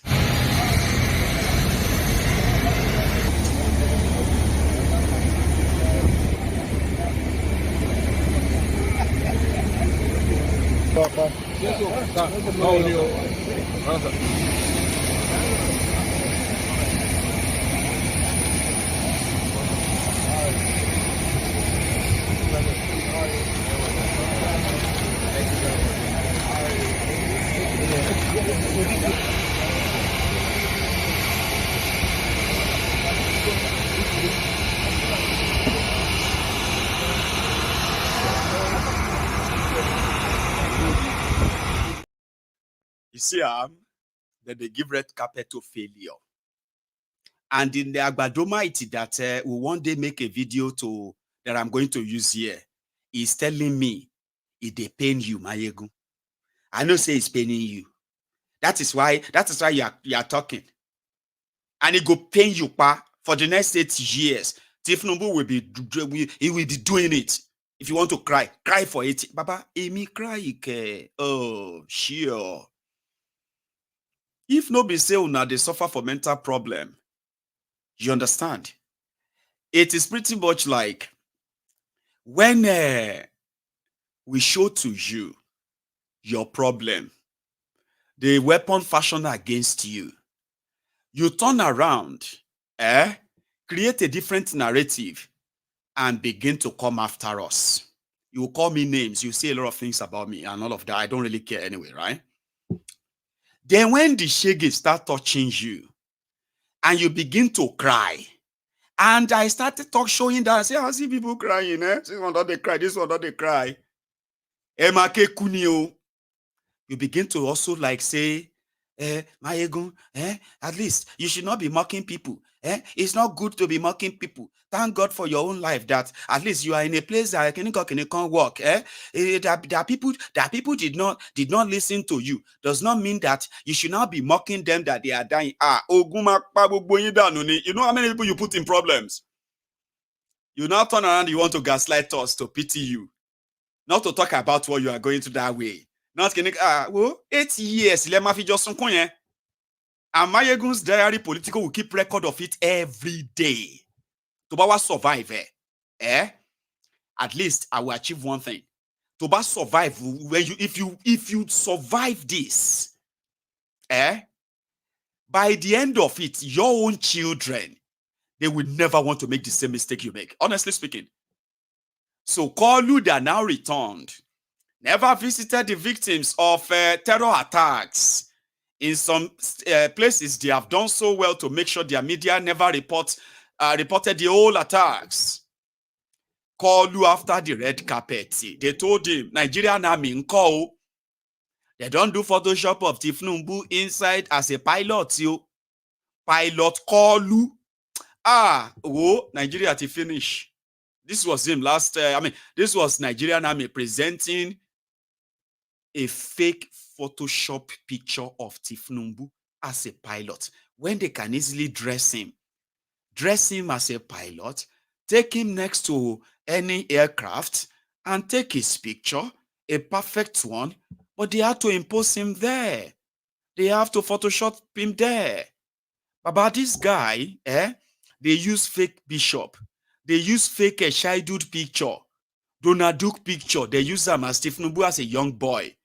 And they no remove him. They publish it and they presented it to everybody. Shame no they catch them, right? But them sort of triggering the death and assassination of Titilope Arotile, the young lady killed inside the naval base in Kaduna, and her death remained mystery. It's ridiculous, Abi. The same Nigerian army, Abi Nigerian Air Force, they had to Photoshop the deranged, demented, sick, druggy Kolu. Oh, shame, Abi. May I show you an example of a shameless people from a shameless contraption. I remember the prophecy of Prophet Nandekano. It shall come to pass when Somalia disaster shall be seen as a paradise. compared to the calamity coming upon Nigeria. I pledge to Nigeria with all my nya. I'm going to call you the pilot, Nisha. I'll show you now. Here. Let's say call you na pilot. But I will call you now. Even, oh, come on, man. Nigeria, the giant of Africa. And you have rogues and despicable people, shameless miscreants in charge of power, and the entire country is on fire. The ladies who, I told you, women have started protesting in Kogi because of hardship. On your left are the women they have arrested in Minna, Suleja. They said these women organized the protests where people complained about hardship. They have arrested them and they said they are going to prosecute them. Protest is haram in Nigeria. Under Tinubu, it is a sin. So you know.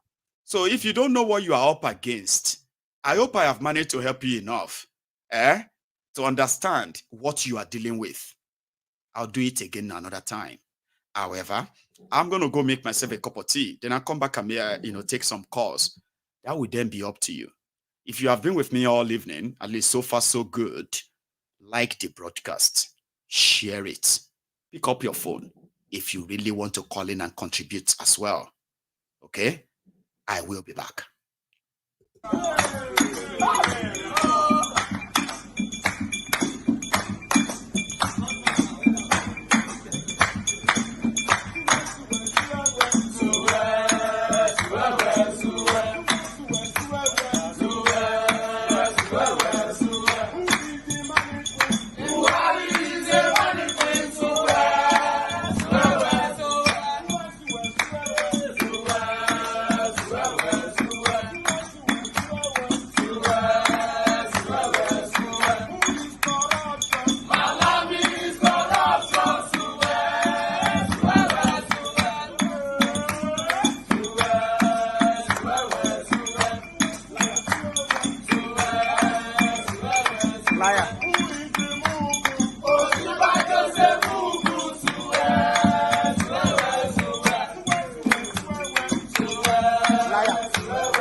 Thank you so much, everyone. My line is now opened and I have my first caller on the line. I hope I still have you there, ma'am. Hello. Yes, I'm still here. Good evening, ma'am. Good day, Mayegu. Good evening. Yes, I'm calling from America. Great, Happy birthday to you. Thank you. Long life and prosperity. Amen. The Lord will be with you. The Lord will continue to progress you. Say hi to the family. I've been listening to your program for a very long time, and this is my first time as a caller. God bless you. That finally we are talking. Yeah. Thank you so much, ma'am, for everything. Please. You're welcome. Yeah, you say Nigerian, I don't know what we can do to that country because this is the way Nigeria have been. I left Nigeria in 2000. Wow. during the Obasanjo, I think the time he was about to be in office or whatever. That's almost But like 25, almost nearly I've 25 years never, ago. yes, and I don't see all these things that is happening in Nigeria. There is nothing that is new. My father was a politician before he died about 10 years ago. And all these things have been happening. Even when I was in Nigeria, I have, police have kidnapped me. Wow. Soldier wanted to kidnap me along Adebayo Market in Bariga, because I live in Bariga. And also, during the time before I came, there is this thing they do in Nigeria, like a vigilante, where when you go to work, you come back, and the whole street will be out, burning tire, and be watching over their street.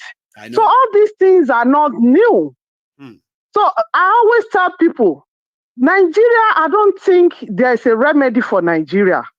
I'm not really sure if there's a remedy, because everything continues. I always joke with my husband. I said, the first day they born me in that Nigeria, there was no light. And my husband would say, how do you know? I said, because when we start growing, there's no light. Except if you want to lie to ourselves. But for all these politicians, I don't know what we can do to them. Because these people, they have something different in mind than what we plan for Nigeria.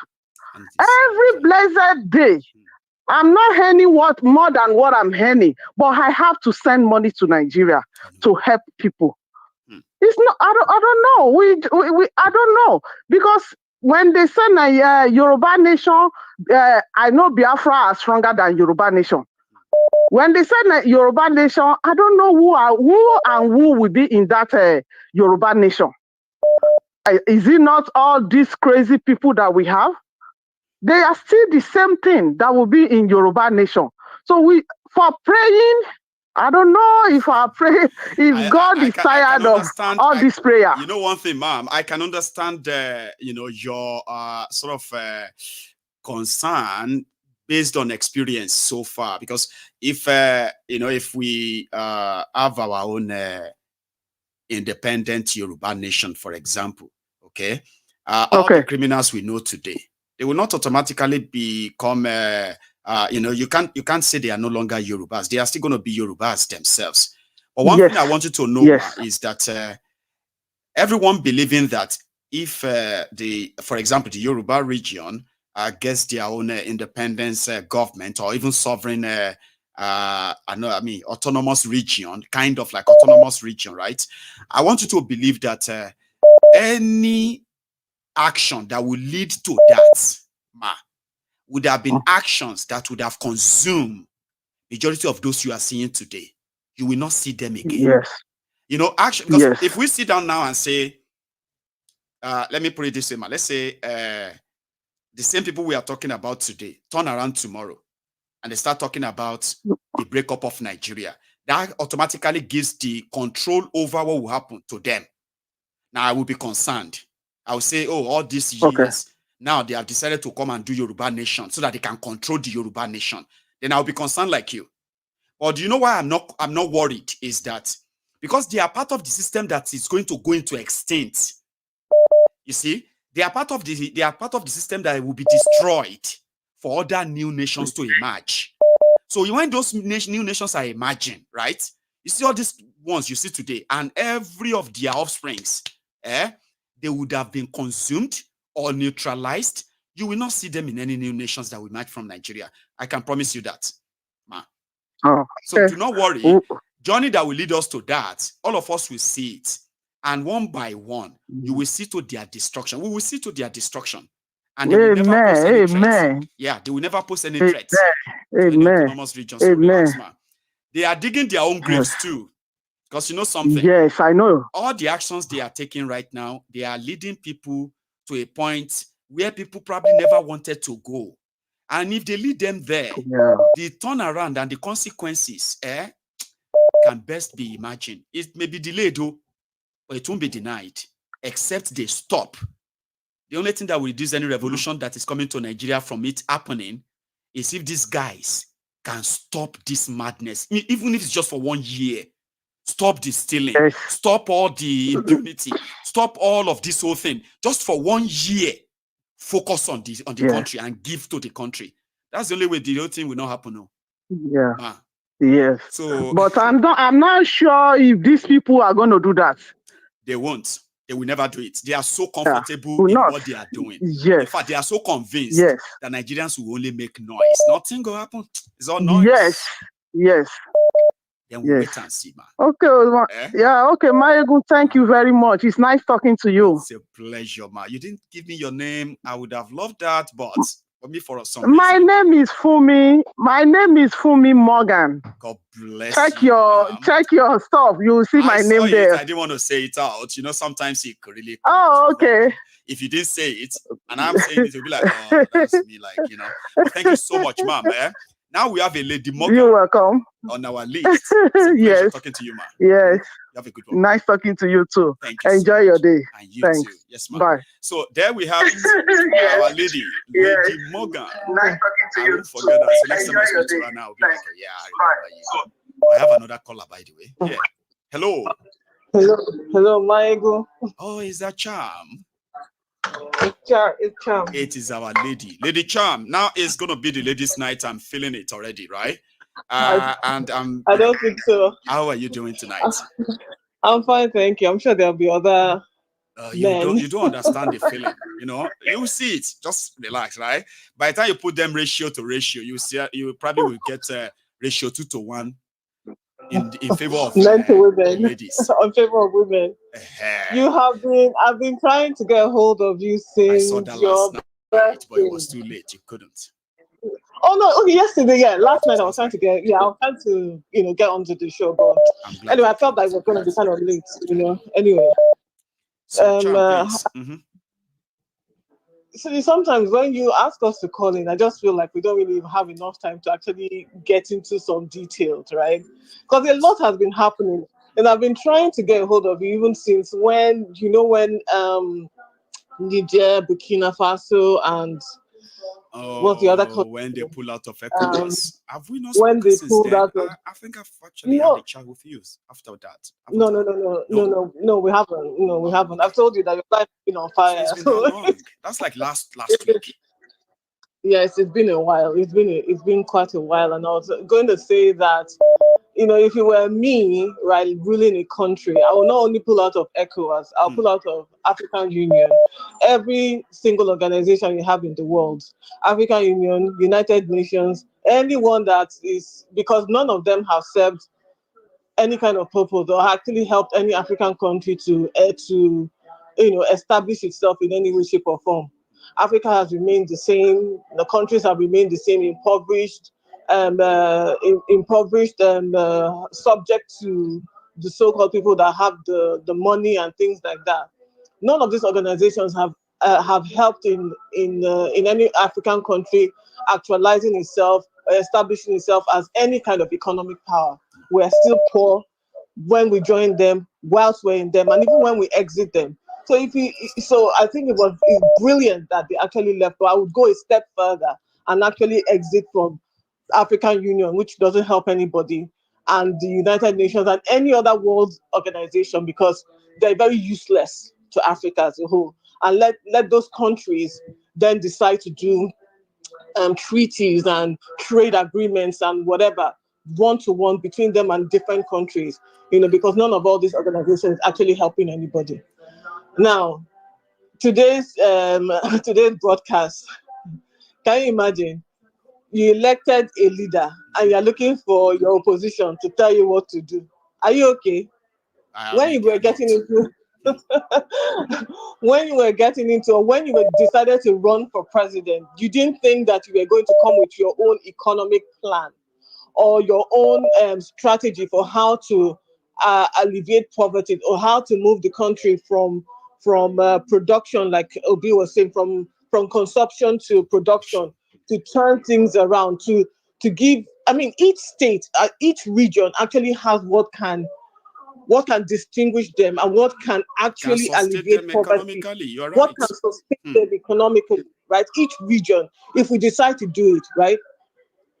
The North, we don't really have to be reliant on or dependent on one sector, one geographical, like, one region, because we have, there's so much that we can do. We can think inside the box and outside of the box. People talk about medical tourism.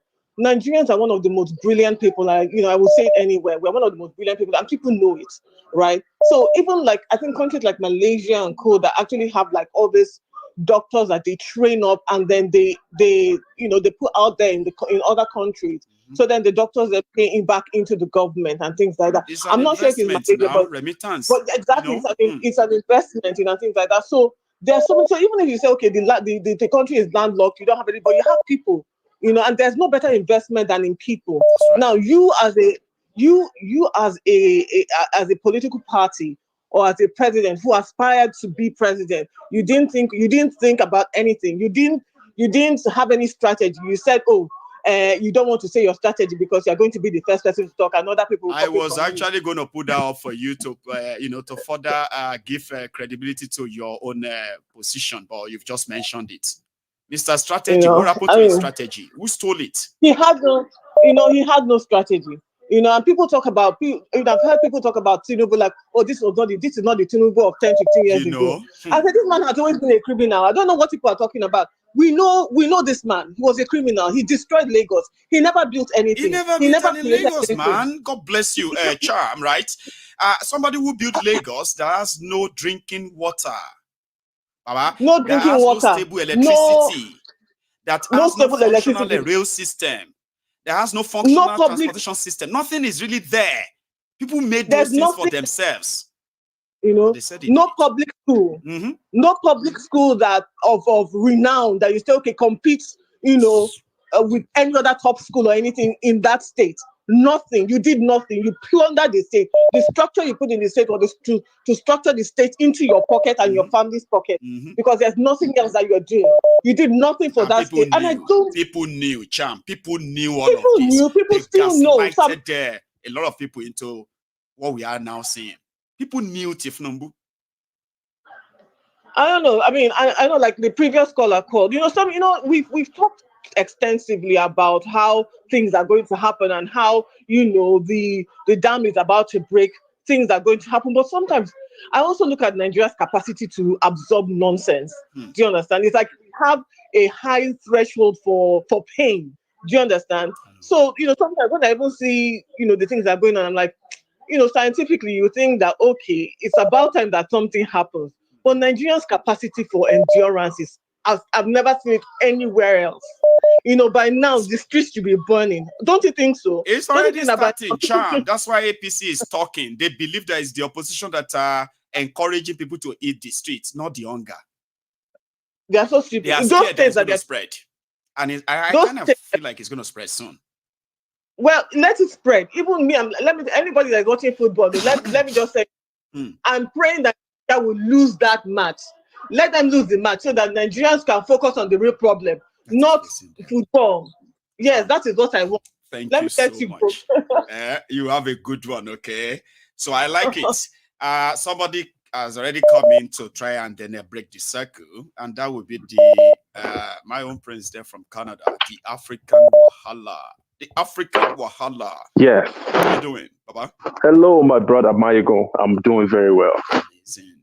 So you are somebody who will never give me wrong info. You are one of the people I personally can take their word. So I'm going to ask you one thing. It is personal, okay?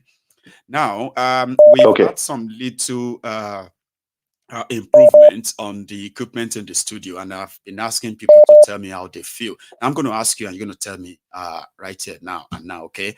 So tell me, how is the sound since you noticed that change? Personally, would you say it has improved, is balanced, or no? The African Wahala. So do you mean the sound to the phone conversations or the sound to the presentation? About the general output there while you are watching the program. How was the sound? The sound was very good. If I'm honest, I didn't notice any change. Okay. It has always been good, and it still sounds good today after the equipment. Well, brilliant. Thank you so much for that. Okay, and a lot of people have said similar. Yes, sir. So I will take your word for it, and hopefully we'll keep improving on that. So the African Wahala is Yes, in a sir. chat tonight, and the headline is that all of us who have ideas should give them to Tinubu to fix Nigeria economy, security, and every other problems, rather than just criticizing him. I bet you have something to add. Yes, I mean, I definitely have something to add. It's not even about Tinubu or his supporters, because I've realized that as far as human beings are living together in a cluster, there are always going to be mad people that will choose death and darkness over life. So no matter how much, and this doesn't mean we should stop encouraging people to make the right decisions, but no matter how educated the people are to make the right decisions, they are still going to choose killers that will destroy their lives. It's just human psychology. When human beings are living together in a cluster, in a huge group, they often love being controlled. It's just human psychology, my brother. Hard mentality. Yes. And that's why we find professors, people that are so-called educated, they are running after these bunch of rogues that they all know that these people are rogues, but they still choose to follow these people. I mean, you might be baffled when you see certain people that you respect making certain decisions, but I also want you to understand that it's human psychology.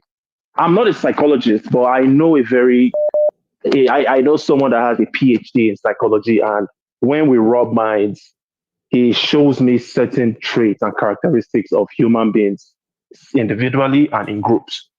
But sorry that I digressed. All of that said, 2 points that I wanted to talk about.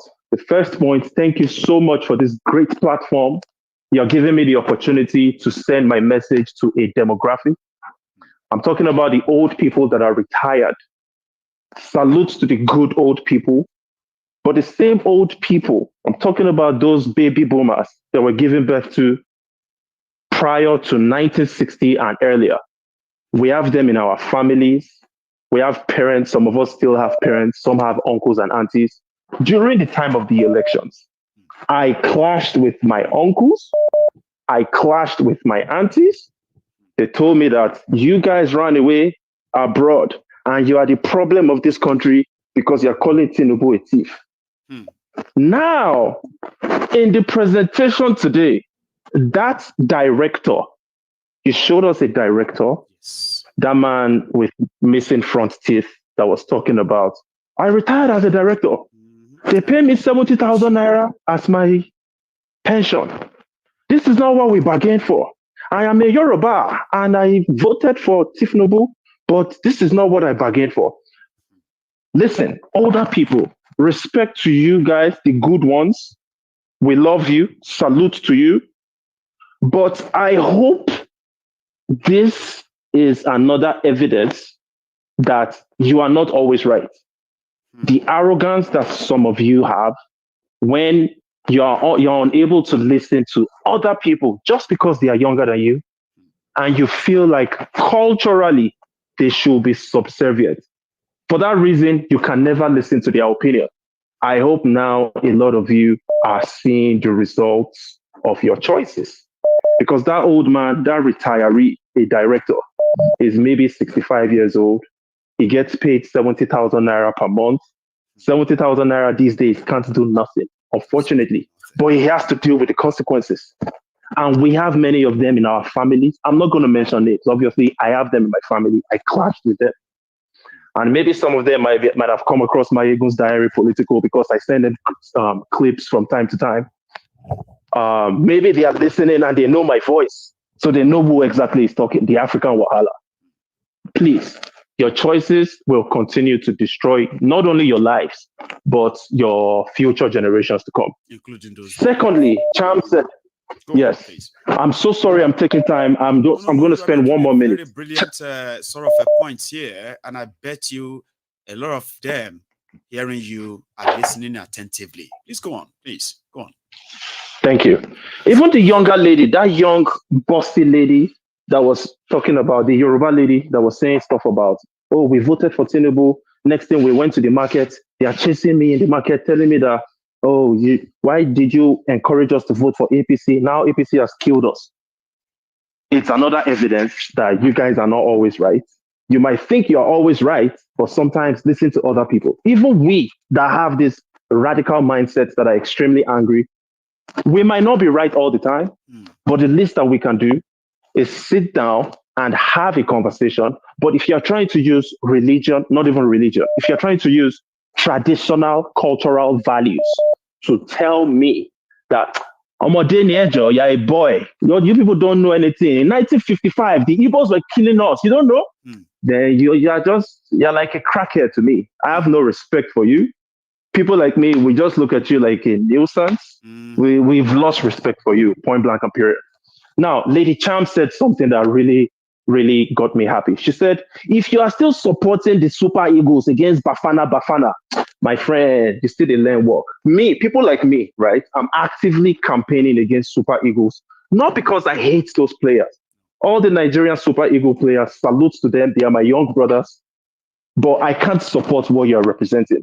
And what you're representing is creating an illusion of victory for the poor Nigeria. Illusion of one country. I'm telling you the truth. And that. Thank you very much. Shouldn't continue.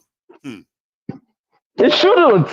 I love the young brothers that are playing for the Super Eagles individually. Some of them might be bad people. I don't know. But what they represent, I'm never going to represent that. So I will root for Congo.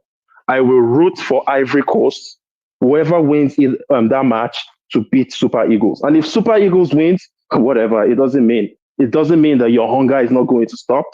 You're only going to enjoy some happiness for like 2 days. Few hours. You're only going to be deluded. Few hours. The whole hysteria is just a few You're just going to be deluded. By the time everybody relax, the whole crowd disperse. You are on your own now. Then you can now face your reality from that moment. Yes, back to the hunger, back to the eating power. And finally, from Lady Cham's submission once again, she said something about the ECOWAS is completely useless. The African Union is completely useless. I 1000% agree.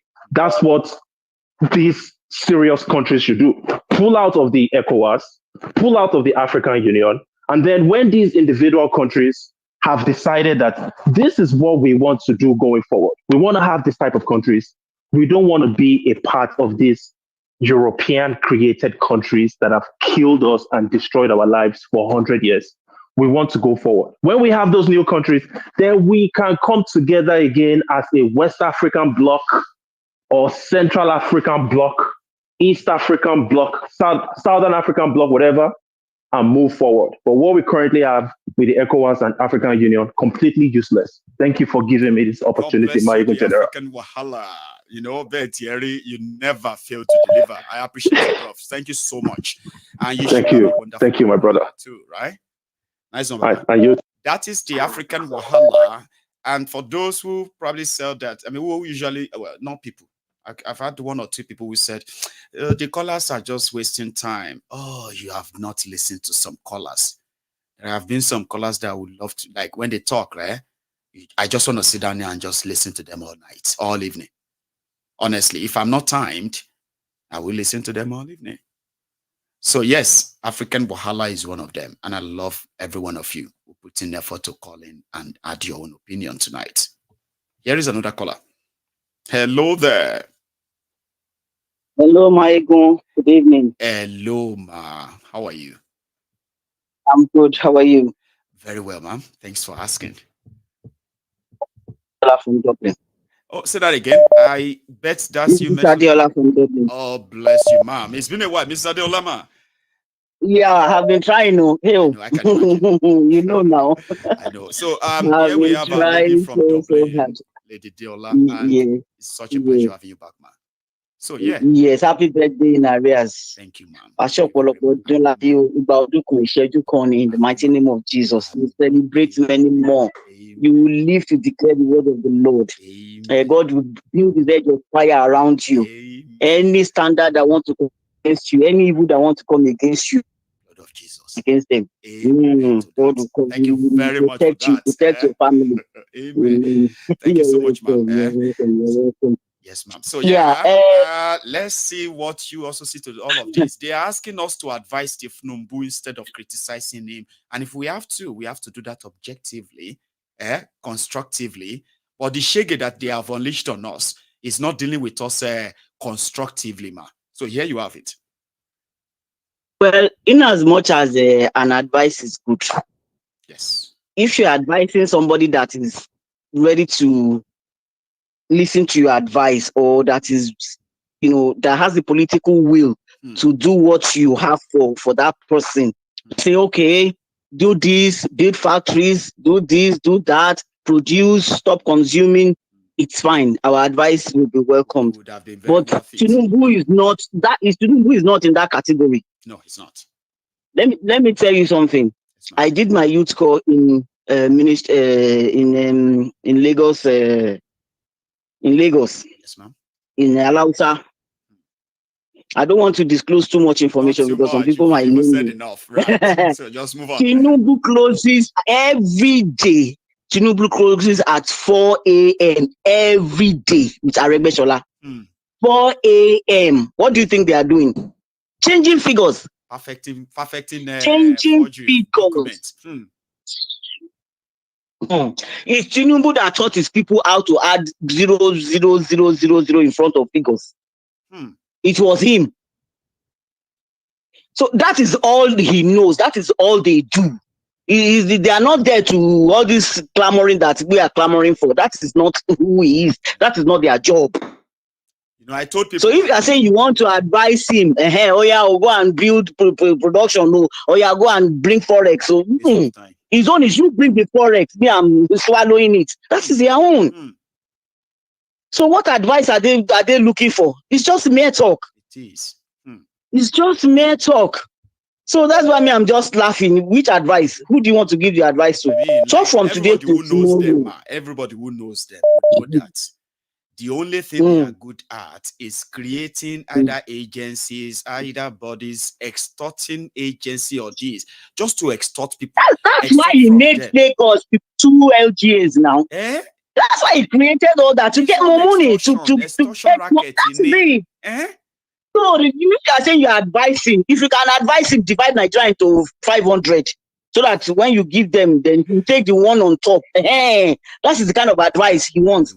Not like move from production to consumption to production. Reduce Forex.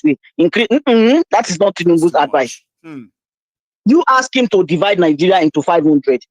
When you now give them 1 billion, you take 500 million on top for yourself. That's his own advice. Idea of somebody that sharing money to poor people, giving them food, will lift them out of poverty.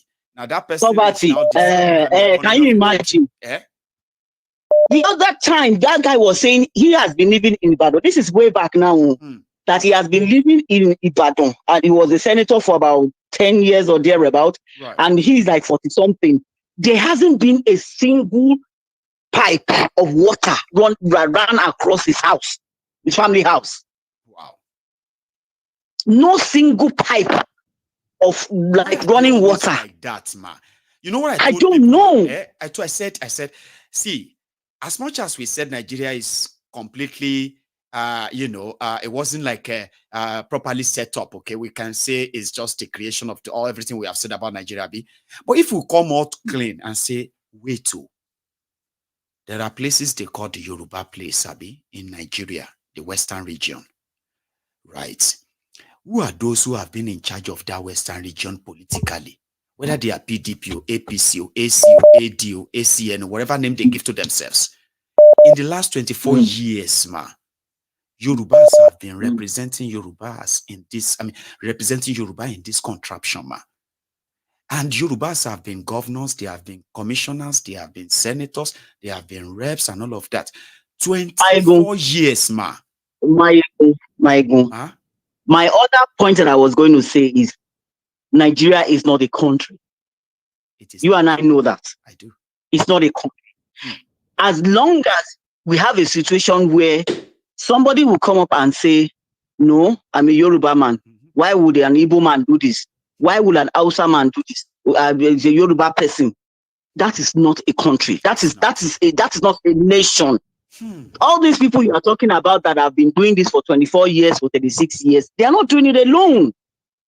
Once they move from chairman to governor, they go to governor to senator, they do everything with Hausa people, they do everything with Igbo people, they do everything with this and with that.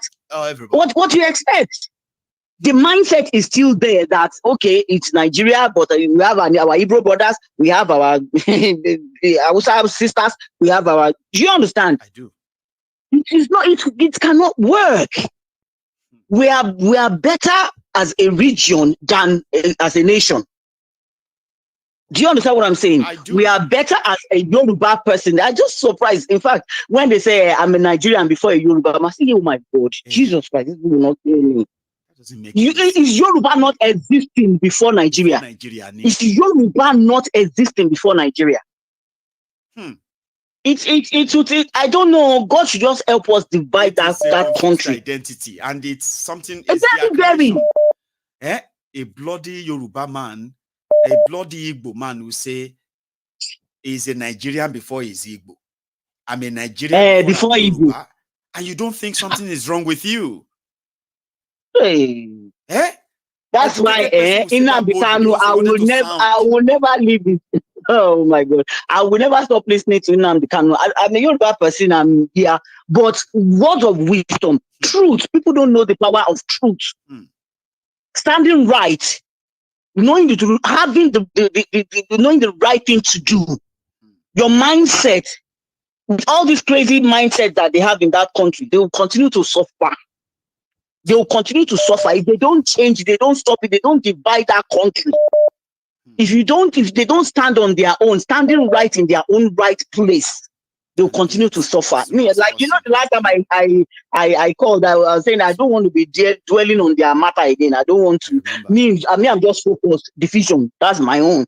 That's the only thing I discuss with people. They will continue to justify why your belief is very strong, man. Because every day, the reason why you will prefer division is being justified by their actions every day. So you are never going to stop asking for the division. Trust me, because they are not going to stop what they are doing.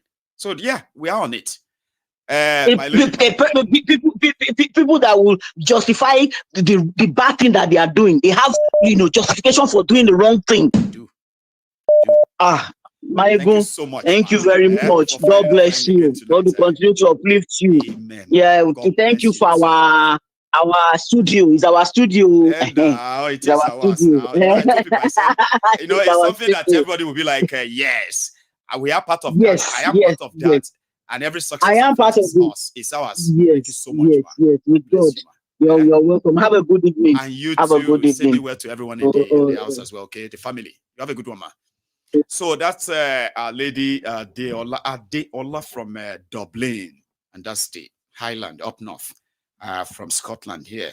So I am going to use maybe a minute to ask everyone who is still here with me before I take another call. Okay, I wanted to please check if you have actually liked this broadcast. You can tell once you go under the video, you will see that white thumb up would have turned, I think, blue if you have liked it. So don't do it again.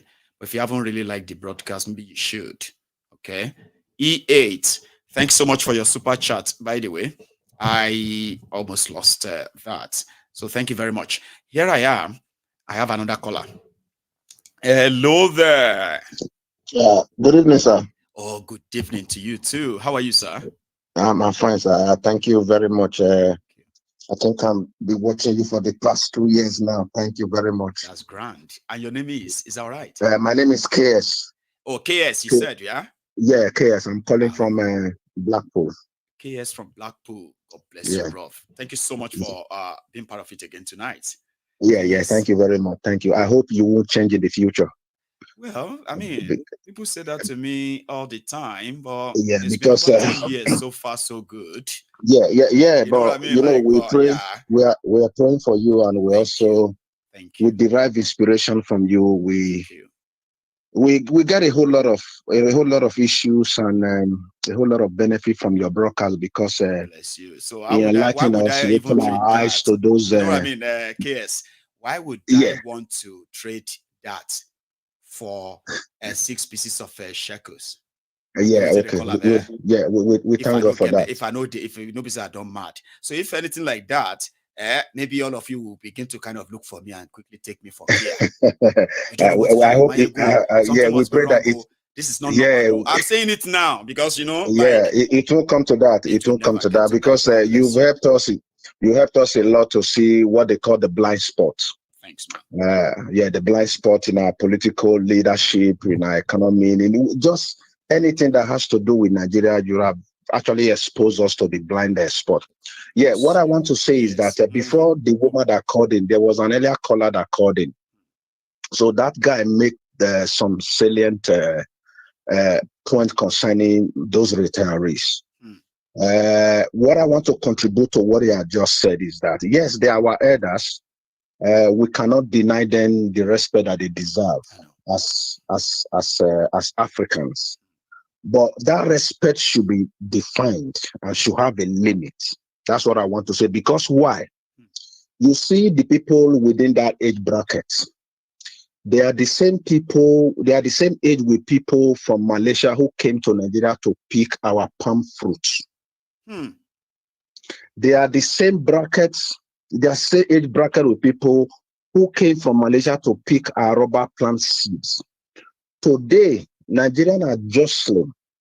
Go to Malaysian High Commission in Nigeria, you see Nigerians sleeping over just to get Malaysian visa to travel to Malaysia.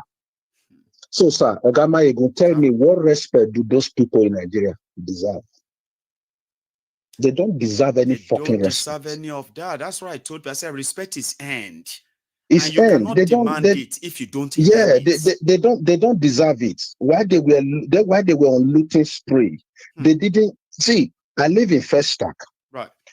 T8 duplex in Festac was bought with 3 naira. 3 naira. This civil servant, you see, this retiree, they bought it with 3 naira. They won it with 3 naira. They became homeowners with 3 They became homeowner with 3 naira. To buy that T8 in Festac today, if you don't have up to 150 million naira, you dare not go there. If you don't have up to 3 million naira for a year rent, you dare not go there. Yes, sir. That same Festac today. That same Festac today. Go to the houses that Jaconde built. These same people. Those low-cost housing, Yeah, these same people, they won in with 50 kobo. Hey. So now go to those Jaconde houses. You can't afford it. You can't even afford to rent it. So those men within that age bracket who didn't even plan for us, they don't deserve respect in our society. They are a waste. They are a I cost said, if we all look back, KS, I said, if all of us look back very well and look at our parents, they might not be rich, but go back and look at their age when they were of our own age. Go and see what they achieved. Exactly. See what they were able to achieve. Even with the little that they were doing, they were sending 6 children to university. Yeah, they achieve it with respect and integrity. But look at it today. You and I are now parents. Can you and I fund 10 children the same way our parents did? Can you even fund two children? You are talking about 10 children, two. You can't send any Nigeria. You can't send there are no public schools in Nigeria that is worthy of sending your children to in Nigeria as I'm talking to you now. 40-year-old men are still collecting pocket money from their parents. Yeah, from their parents. They are still living under their parents. Why these men got married at the age of 21? They graduated at the age of 19 or 21 years old. But look at us. They don't deserve respect. They are the one that plunged us into this situation where we have become. You see, these guys are slave drivers. What they did is that they just changed the mode of slave trade. They just changed the method. That's what they do, because most of us here were in the diaspora. Are we really happy being here? I don't think so.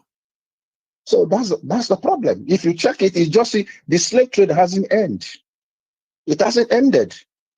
What they did was just to metamorphose it into another thing. They changed the approach, and they are still selling us. Okay, what is the difference between someone who sold his brothers, who sold our brothers and sisters to slavery, and those who is stealing our money and bringing it down here? Denying us access to healthcare, denying us access to good infrastructure, denying us access to our dreams. That is it. Then let me go back to Tinubu.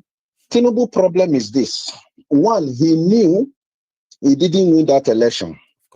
He knew in the first place he was not even qualified to stand for any election in Nigeria. What did he do?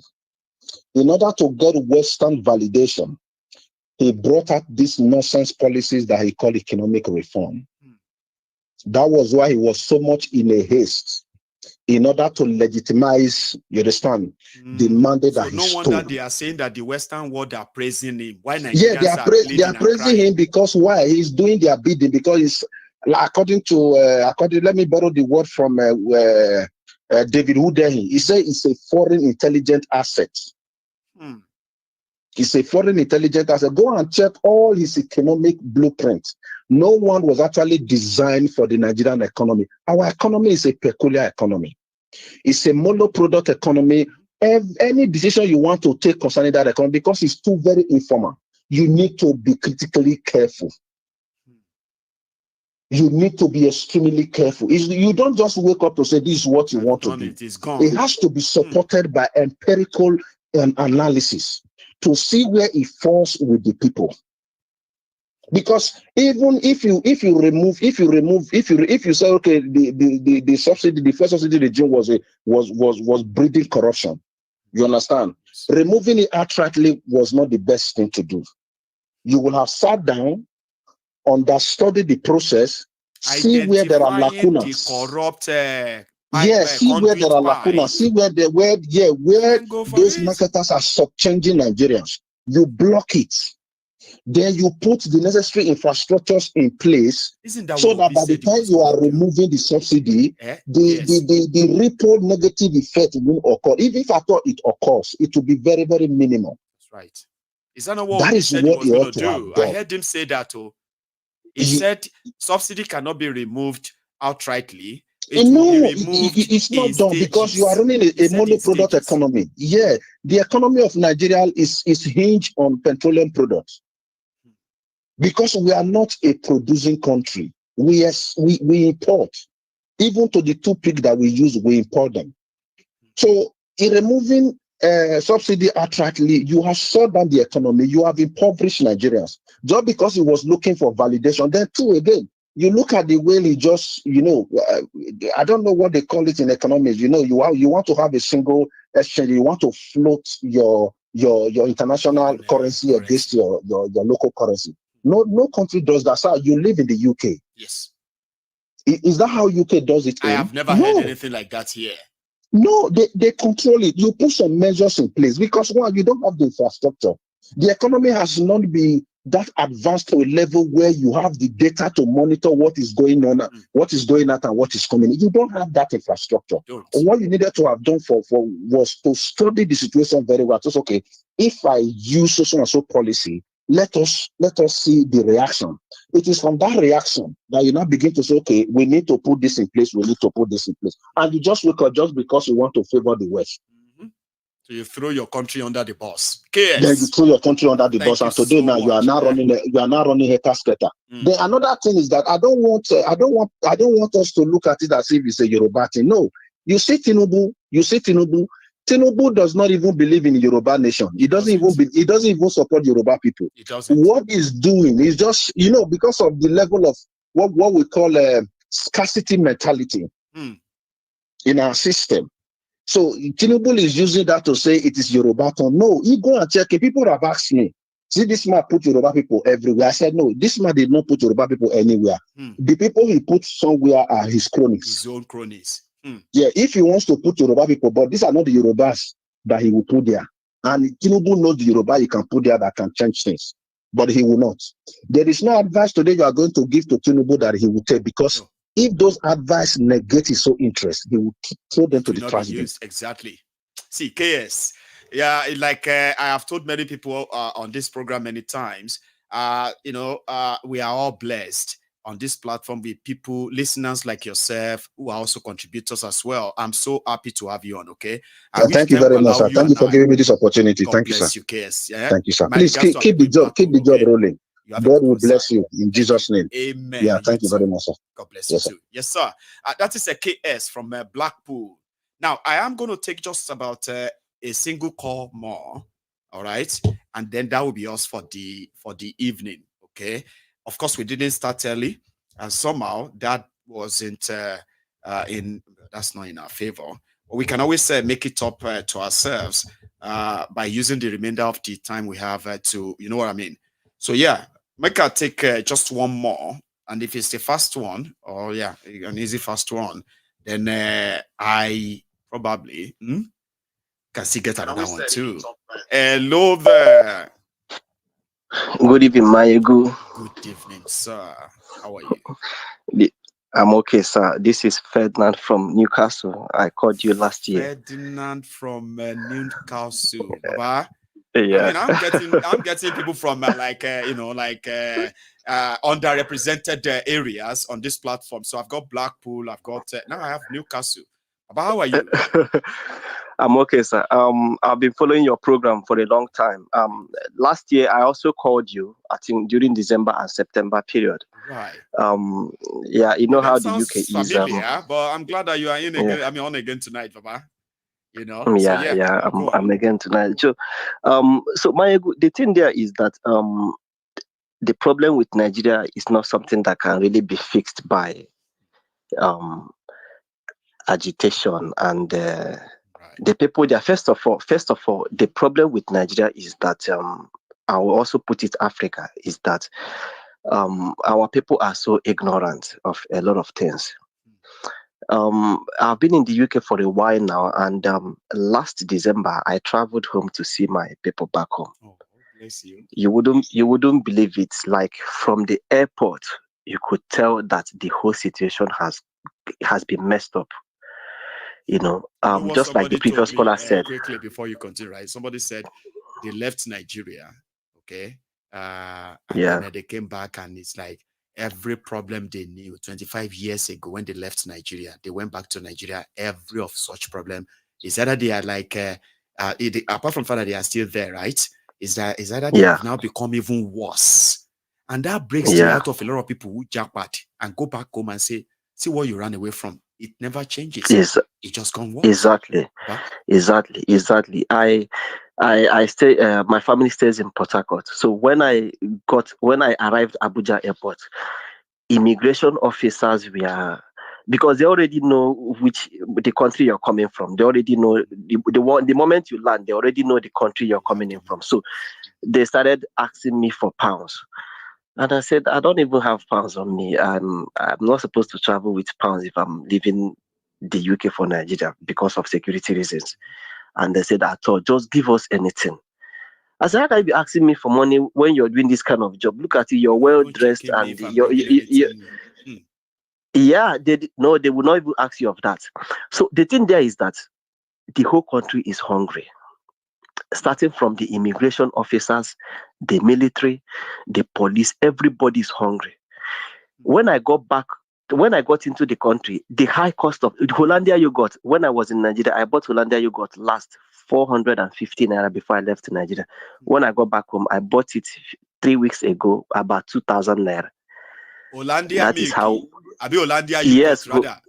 Hollandia yogurt, yeah, the big one. You know the big one. It's the now Hollandia how much? Yogurt, big one. And I know now Yes, 2,000 naira. That was what I bought it. Right. My parents, they stay in Port Harcourt. Everything has gone up, and I started looking at the faces of Nigerians. Everybody is frustrated. Everybody is angry. And to make matters worse is that people, when you try to enlighten them or kind of tell them the origin of their problem, they don't really see it from your perspective. And then there was this massive church program everywhere. You see, another thing you also need to be pointing at, Mayewi, is that religion has actually done more harm to our people than politics.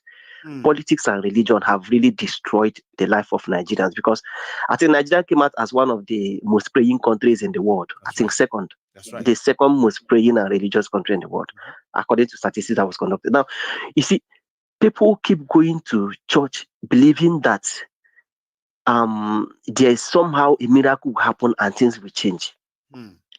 My cousin was going to this program, 21 days prayer for New Year, January. And yes, and I'm like, how can you be going to church for 21 days that you're praying for what?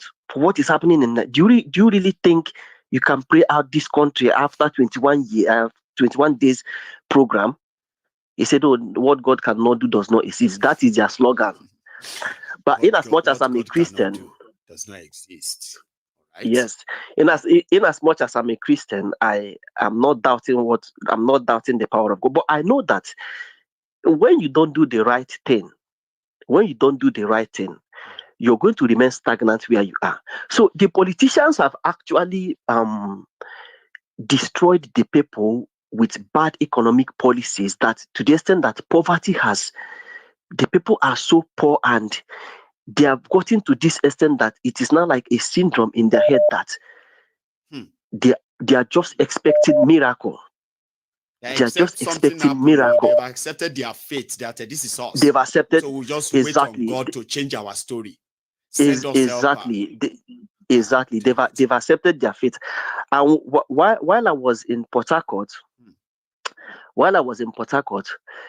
I visited Lagos. You need to see the level of hatred and how Nigeria has been so divided more than ever. You know, Tinubu knows how to play a divisive politics. He came in as a president, and then they started destroying the properties of Igbos in Lagos. And then he came in as a president. A few months later, 3 countries pulled out of an organization, a community that was formed 49 years ago. I'm talking about ECOWAS. And he doesn't even care. What he just knows is to please the West. You get it? So the problem, the solution to this problem is, first of all, when you want to solve a problem, you need to realize that there is one. There is a problem. I think Nigerians are beginning to realize that there is exactly. You have to acknowledge it and understand it, and you can begin to talk about solving it. Nigerians now are beginning to understand that there is really fire on the mountain, because if you look at the protest that is going on, especially in the northern states, because of high cost of living, I think the poor people have started having it to their neck. And like what former governor of Rivers State, Amechi, said, he said that the people that are doing protests are the sons of rich men, that when the real poor people hit the streets, that then the politicians, they won't be in Nigeria. Because the poor people now are beginning to feel it, like things are really getting out of hand. You know, we are poor now. Yes. But it be like say they won't kill us now. We have to do something. This is not normal. Exactly. You think so? Exactly. So when this, and you know what, the North has never been a party to protest in Nigeria. Whenever there is a protest going on in the South, you see the North do what is called anti-protest. They will do anti-protest and say, oh, we are protesting because of the protest going on in the South. Like they do anti-protest, not sympathy protest. We saw so much of those madness under Buhari, you remember? Yes, exactly. So now that a Southerner, which is Tinubu, is president, and the hardship had hit everybody so hard, the North started the protest of high cost of living. It's no, so now they are beginning to realize that there is something called protest, and that things have gotten so difficult that there is no more need to protect anybody under the umbrella of Northerner or religion. You know, they would have protected Tinubu that he's a Muslim, but the hardship has hit everybody so hard that this is not time to play religious politics or tribal politics. So now I just pray that more people join in this protest. Let us see if this revolution will spark up from there, because that is the only thing that will solve this problem. And they have arrested 3 women. They arrested 3 women for organizing the protest in Minna. in Niger State. In Minna. And then they are also looking for those who organized the one in Kogi. So maybe in their process of responding to all these protests here and there, that's when they will make the mistake that we eventually bring to the end. Yes, all of this. Of course, of course, and the government is so good at trying to like clamp down people who are trying to like start up protests. What are they scared of? What are they scared of? This lady Aisha Yusuf, yeah, she was saying something the other day on television that she's not scared of DSS, that she lives very close to them, that if they want to arrest her, they should come and arrest her, that DSS is always good at, arresting citizens that are not dangerous, that are always saying the truth. But they cannot go and find information about all these terrorists that are killing people and kidnapping people and, disturbing the peace of others.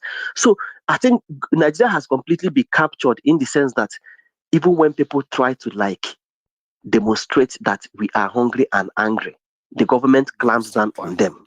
What do you want them to do? Things are very difficult and expensive. You expect them to fold their hands and smile. It will not really work like that. So I just hope to see more of this protest that is, trying to like, spark up the whole nation. And get up there because the truth is that Tinubu is not doing anything. All of their teams are not doing anything. Of course. They are just playing two sure, three sure, odd, and all that with your future to see which one is going to eat. And we will tell the people and show them that too. And it's up to them to see if this is. And it has gotten to the extent that they can no longer hide they can no longer use any amount to kind of like substitute, can't stop people from crying out if they are hungry. You know that. Of course, look at the naira. The naira a few days ago was £1,900 for £1 to naira, and they moved in some money into the FX. Now it looks like it came down to 1.7. Now it's going down. It's I think 1,875 now. Around 800, because 1,800 something. Yeah.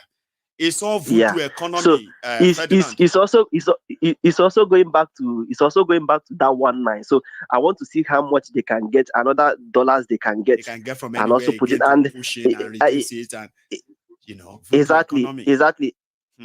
When I went to Port Harcourt, I went to Access Bank and I asked them, can I withdraw $1,000 from my account? I have a domiciliary account. They said, "Oh no, we can't give you $1,000 now. We can only give you $200." I said, "What are you saying? What do you mean you can only give me $200 in my account? What do you mean you can only give me $200? That I need $1,000?" They said, "No, that they can't give me they can only give me $200." I said, "Okay, I give me $200." My good, you know that at the end of the day, what they gave me was $150. $150. Even the $200 they said they have, they couldn't even give it to me. People have no idea what has happened to Nigeria. And I was like, what are these people doing with people's money? I told you, if you have $10,000 in your bank, walk to any bank in Nigeria, okay? Ask them that you want to withdraw $5,000 from your money. Your money, not everything. No, I need $5,000 from my domiciliary account. Come back here and tell me. They won't give you that money. There's no money. There's no Forex anywhere. They won't. They've looted and made away with all the money people put in the.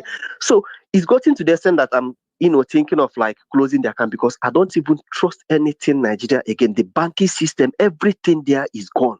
So if this protest keeps going, okay? And like others, like I said, I could listen to some of you all night, okay? But again, I want to say thank you. All right.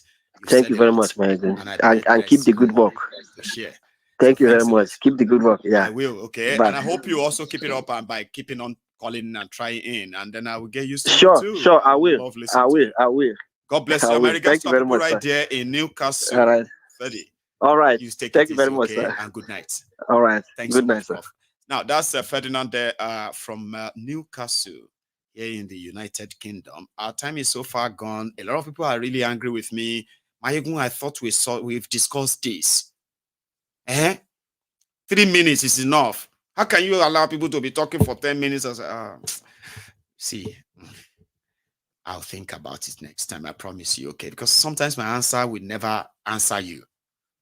You see, when people have that to share and all that, and some of you are listening to them and agreeing with them in the comments, when I tell them their time is up, now when I go see the television, say, leave him. Let him talk. Leave her alone. Let her finish. I've seen that many times.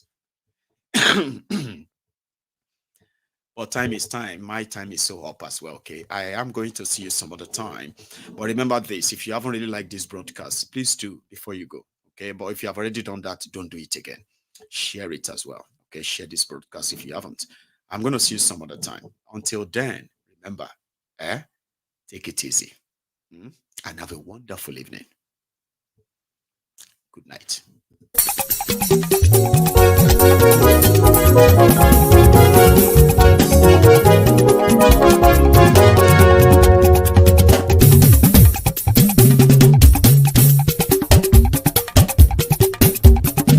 Mayegun làwa mọ̀ làmọ̀ tó dòdòdò.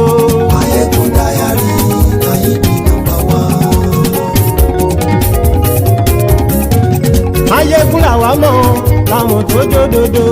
Mayegun dayari láyé bí nọ́mbà wá. Mayegun ti dé o ọ̀rẹ́ ara yìí. Mayegun dayari láyé bí nọ́mbà wá. Lórí Facebook, lórí YouTube. Mayegun dayari láyé bí nọ́mbà wá. Gbogbo bó ṣe ń lọ ni Mayegun já wa sí. Mayegun dayari láyé bí nọ́mbà wá. Àṣírí ọ̀jẹ̀lú kì í bò níbẹ̀ o. Mayegun dayari láyé bí nọ́mbà wá. Bó bá ṣe eré àní Mayegun máa wí. Mayegun dayari láyé bí nọ́mbà wá. Ó sì tún ṣe eré wàá gbọ́ níbẹ̀ o. Mayegun dayari láyé bí nọ́mbà wá. Mayegun dayari politico. Mayegun dayari láyé bí nọ́mbà wá. Godfatherism kò sí lọ́rọ̀ Mayegun. Mayegun dayari láyé bí nọ́mbà wá. Ẹ farabalẹ̀ sẹ́ o kẹgọ́rọ̀ lẹ́nu o. Mayegun dayari láyé bí nọ́mbà wá. Àní Mayegun làwa mọ̀ tó dòdòdò. Mayegun dayari láyé bí nọ́mbà wá.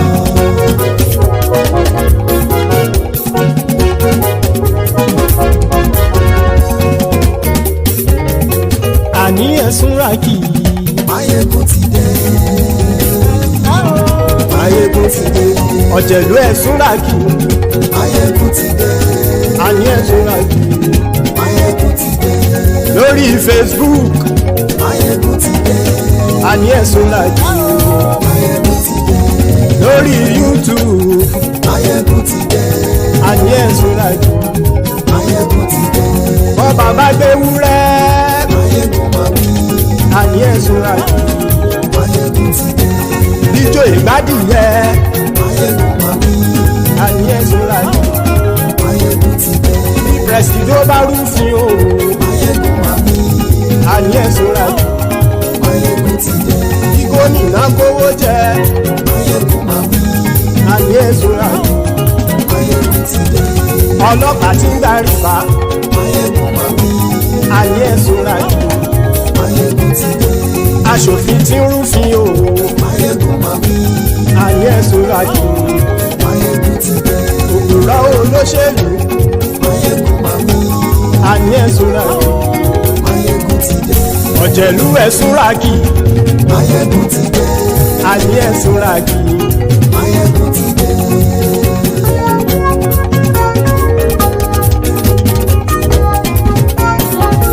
Mayegun ti dé.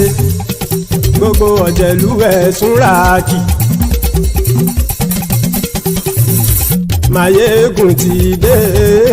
Gbogbo ọ̀jẹ̀lú ẹ̀sùn ràkì.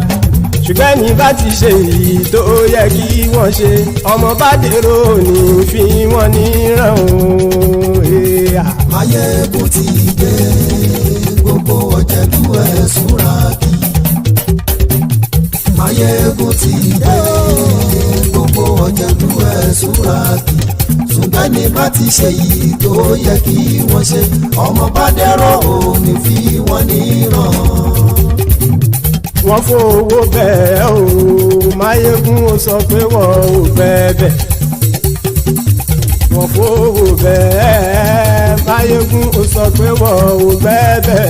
Oníkan ṣáàtì ṣe èyí tó yẹ kí wọ́n ṣe, fáwọn ará ìlú tó gbé wọn débẹ̀ o. Mayegun ti dé. Gbogbo ọ̀jẹ̀lú ẹ̀sùn ràkì. Mayegun ti dé. Gbogbo ọ̀jẹ̀lú ẹ̀sùn ràkì. Ṣùgbọ́n ṣùgbọ́n ní má ti ṣe yìí tó yẹ kí wọ́n ṣe ọmọ bá dẹ́rọ̀ ò ní fi wọ́n níran. kì máa yí ṣe eré ọ̀rọ̀ yìí kì í ṣe ẹ̀fẹ̀ kì máa yí ṣe eré ọ̀rọ̀ yìí kì í ṣe ẹ̀fẹ̀ ẹni bá ti lè lẹ́bọ̀ lẹ́rù o ọmọ bá dèrò kàṣàyè tú wọn síta. Máyégún ti dé gbogbo ọ̀jẹ̀lú ẹ̀ súnra kí. Máyégún ti dé gbogbo ọ̀jẹ̀lú ẹ̀ súnra kí. ṣùgbọ́n ní bá ti ṣe yìí tó yẹ kí wọ́n ṣe ọmọ bá dẹ́rọ̀ ò ní fi wọ́n níran.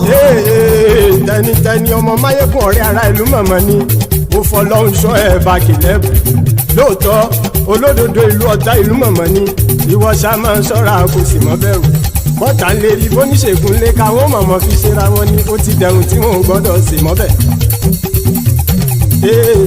èèpo ọ̀bọ lọmọ bá dérò tàjẹ́ ò gbọ́dọ̀ jẹ́ ó ti jọba lórí àbínú ẹni kò sì mọ́ fòyà àìsíwọ́lu ní ẹnìkẹ́ ìgbódì ẹyin lábàrá o ó kó ẹni tó bá dán o àkàmù Máyégún ti dé gbogbo ọ̀jẹ̀lú ẹ̀ túnra kì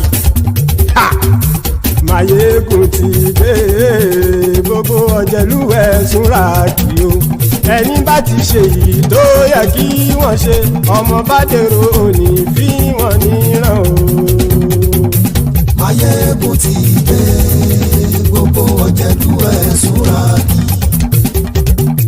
Máyégún ti dé gbogbo ọ̀jẹ̀lú ẹ̀ súnra kí. ṣùgbọ́n ní bá ti ṣe yìí tó yẹ kí wọ́n ṣe ọmọ bá dẹ́rọ̀ ò ní fi wọ́n níran.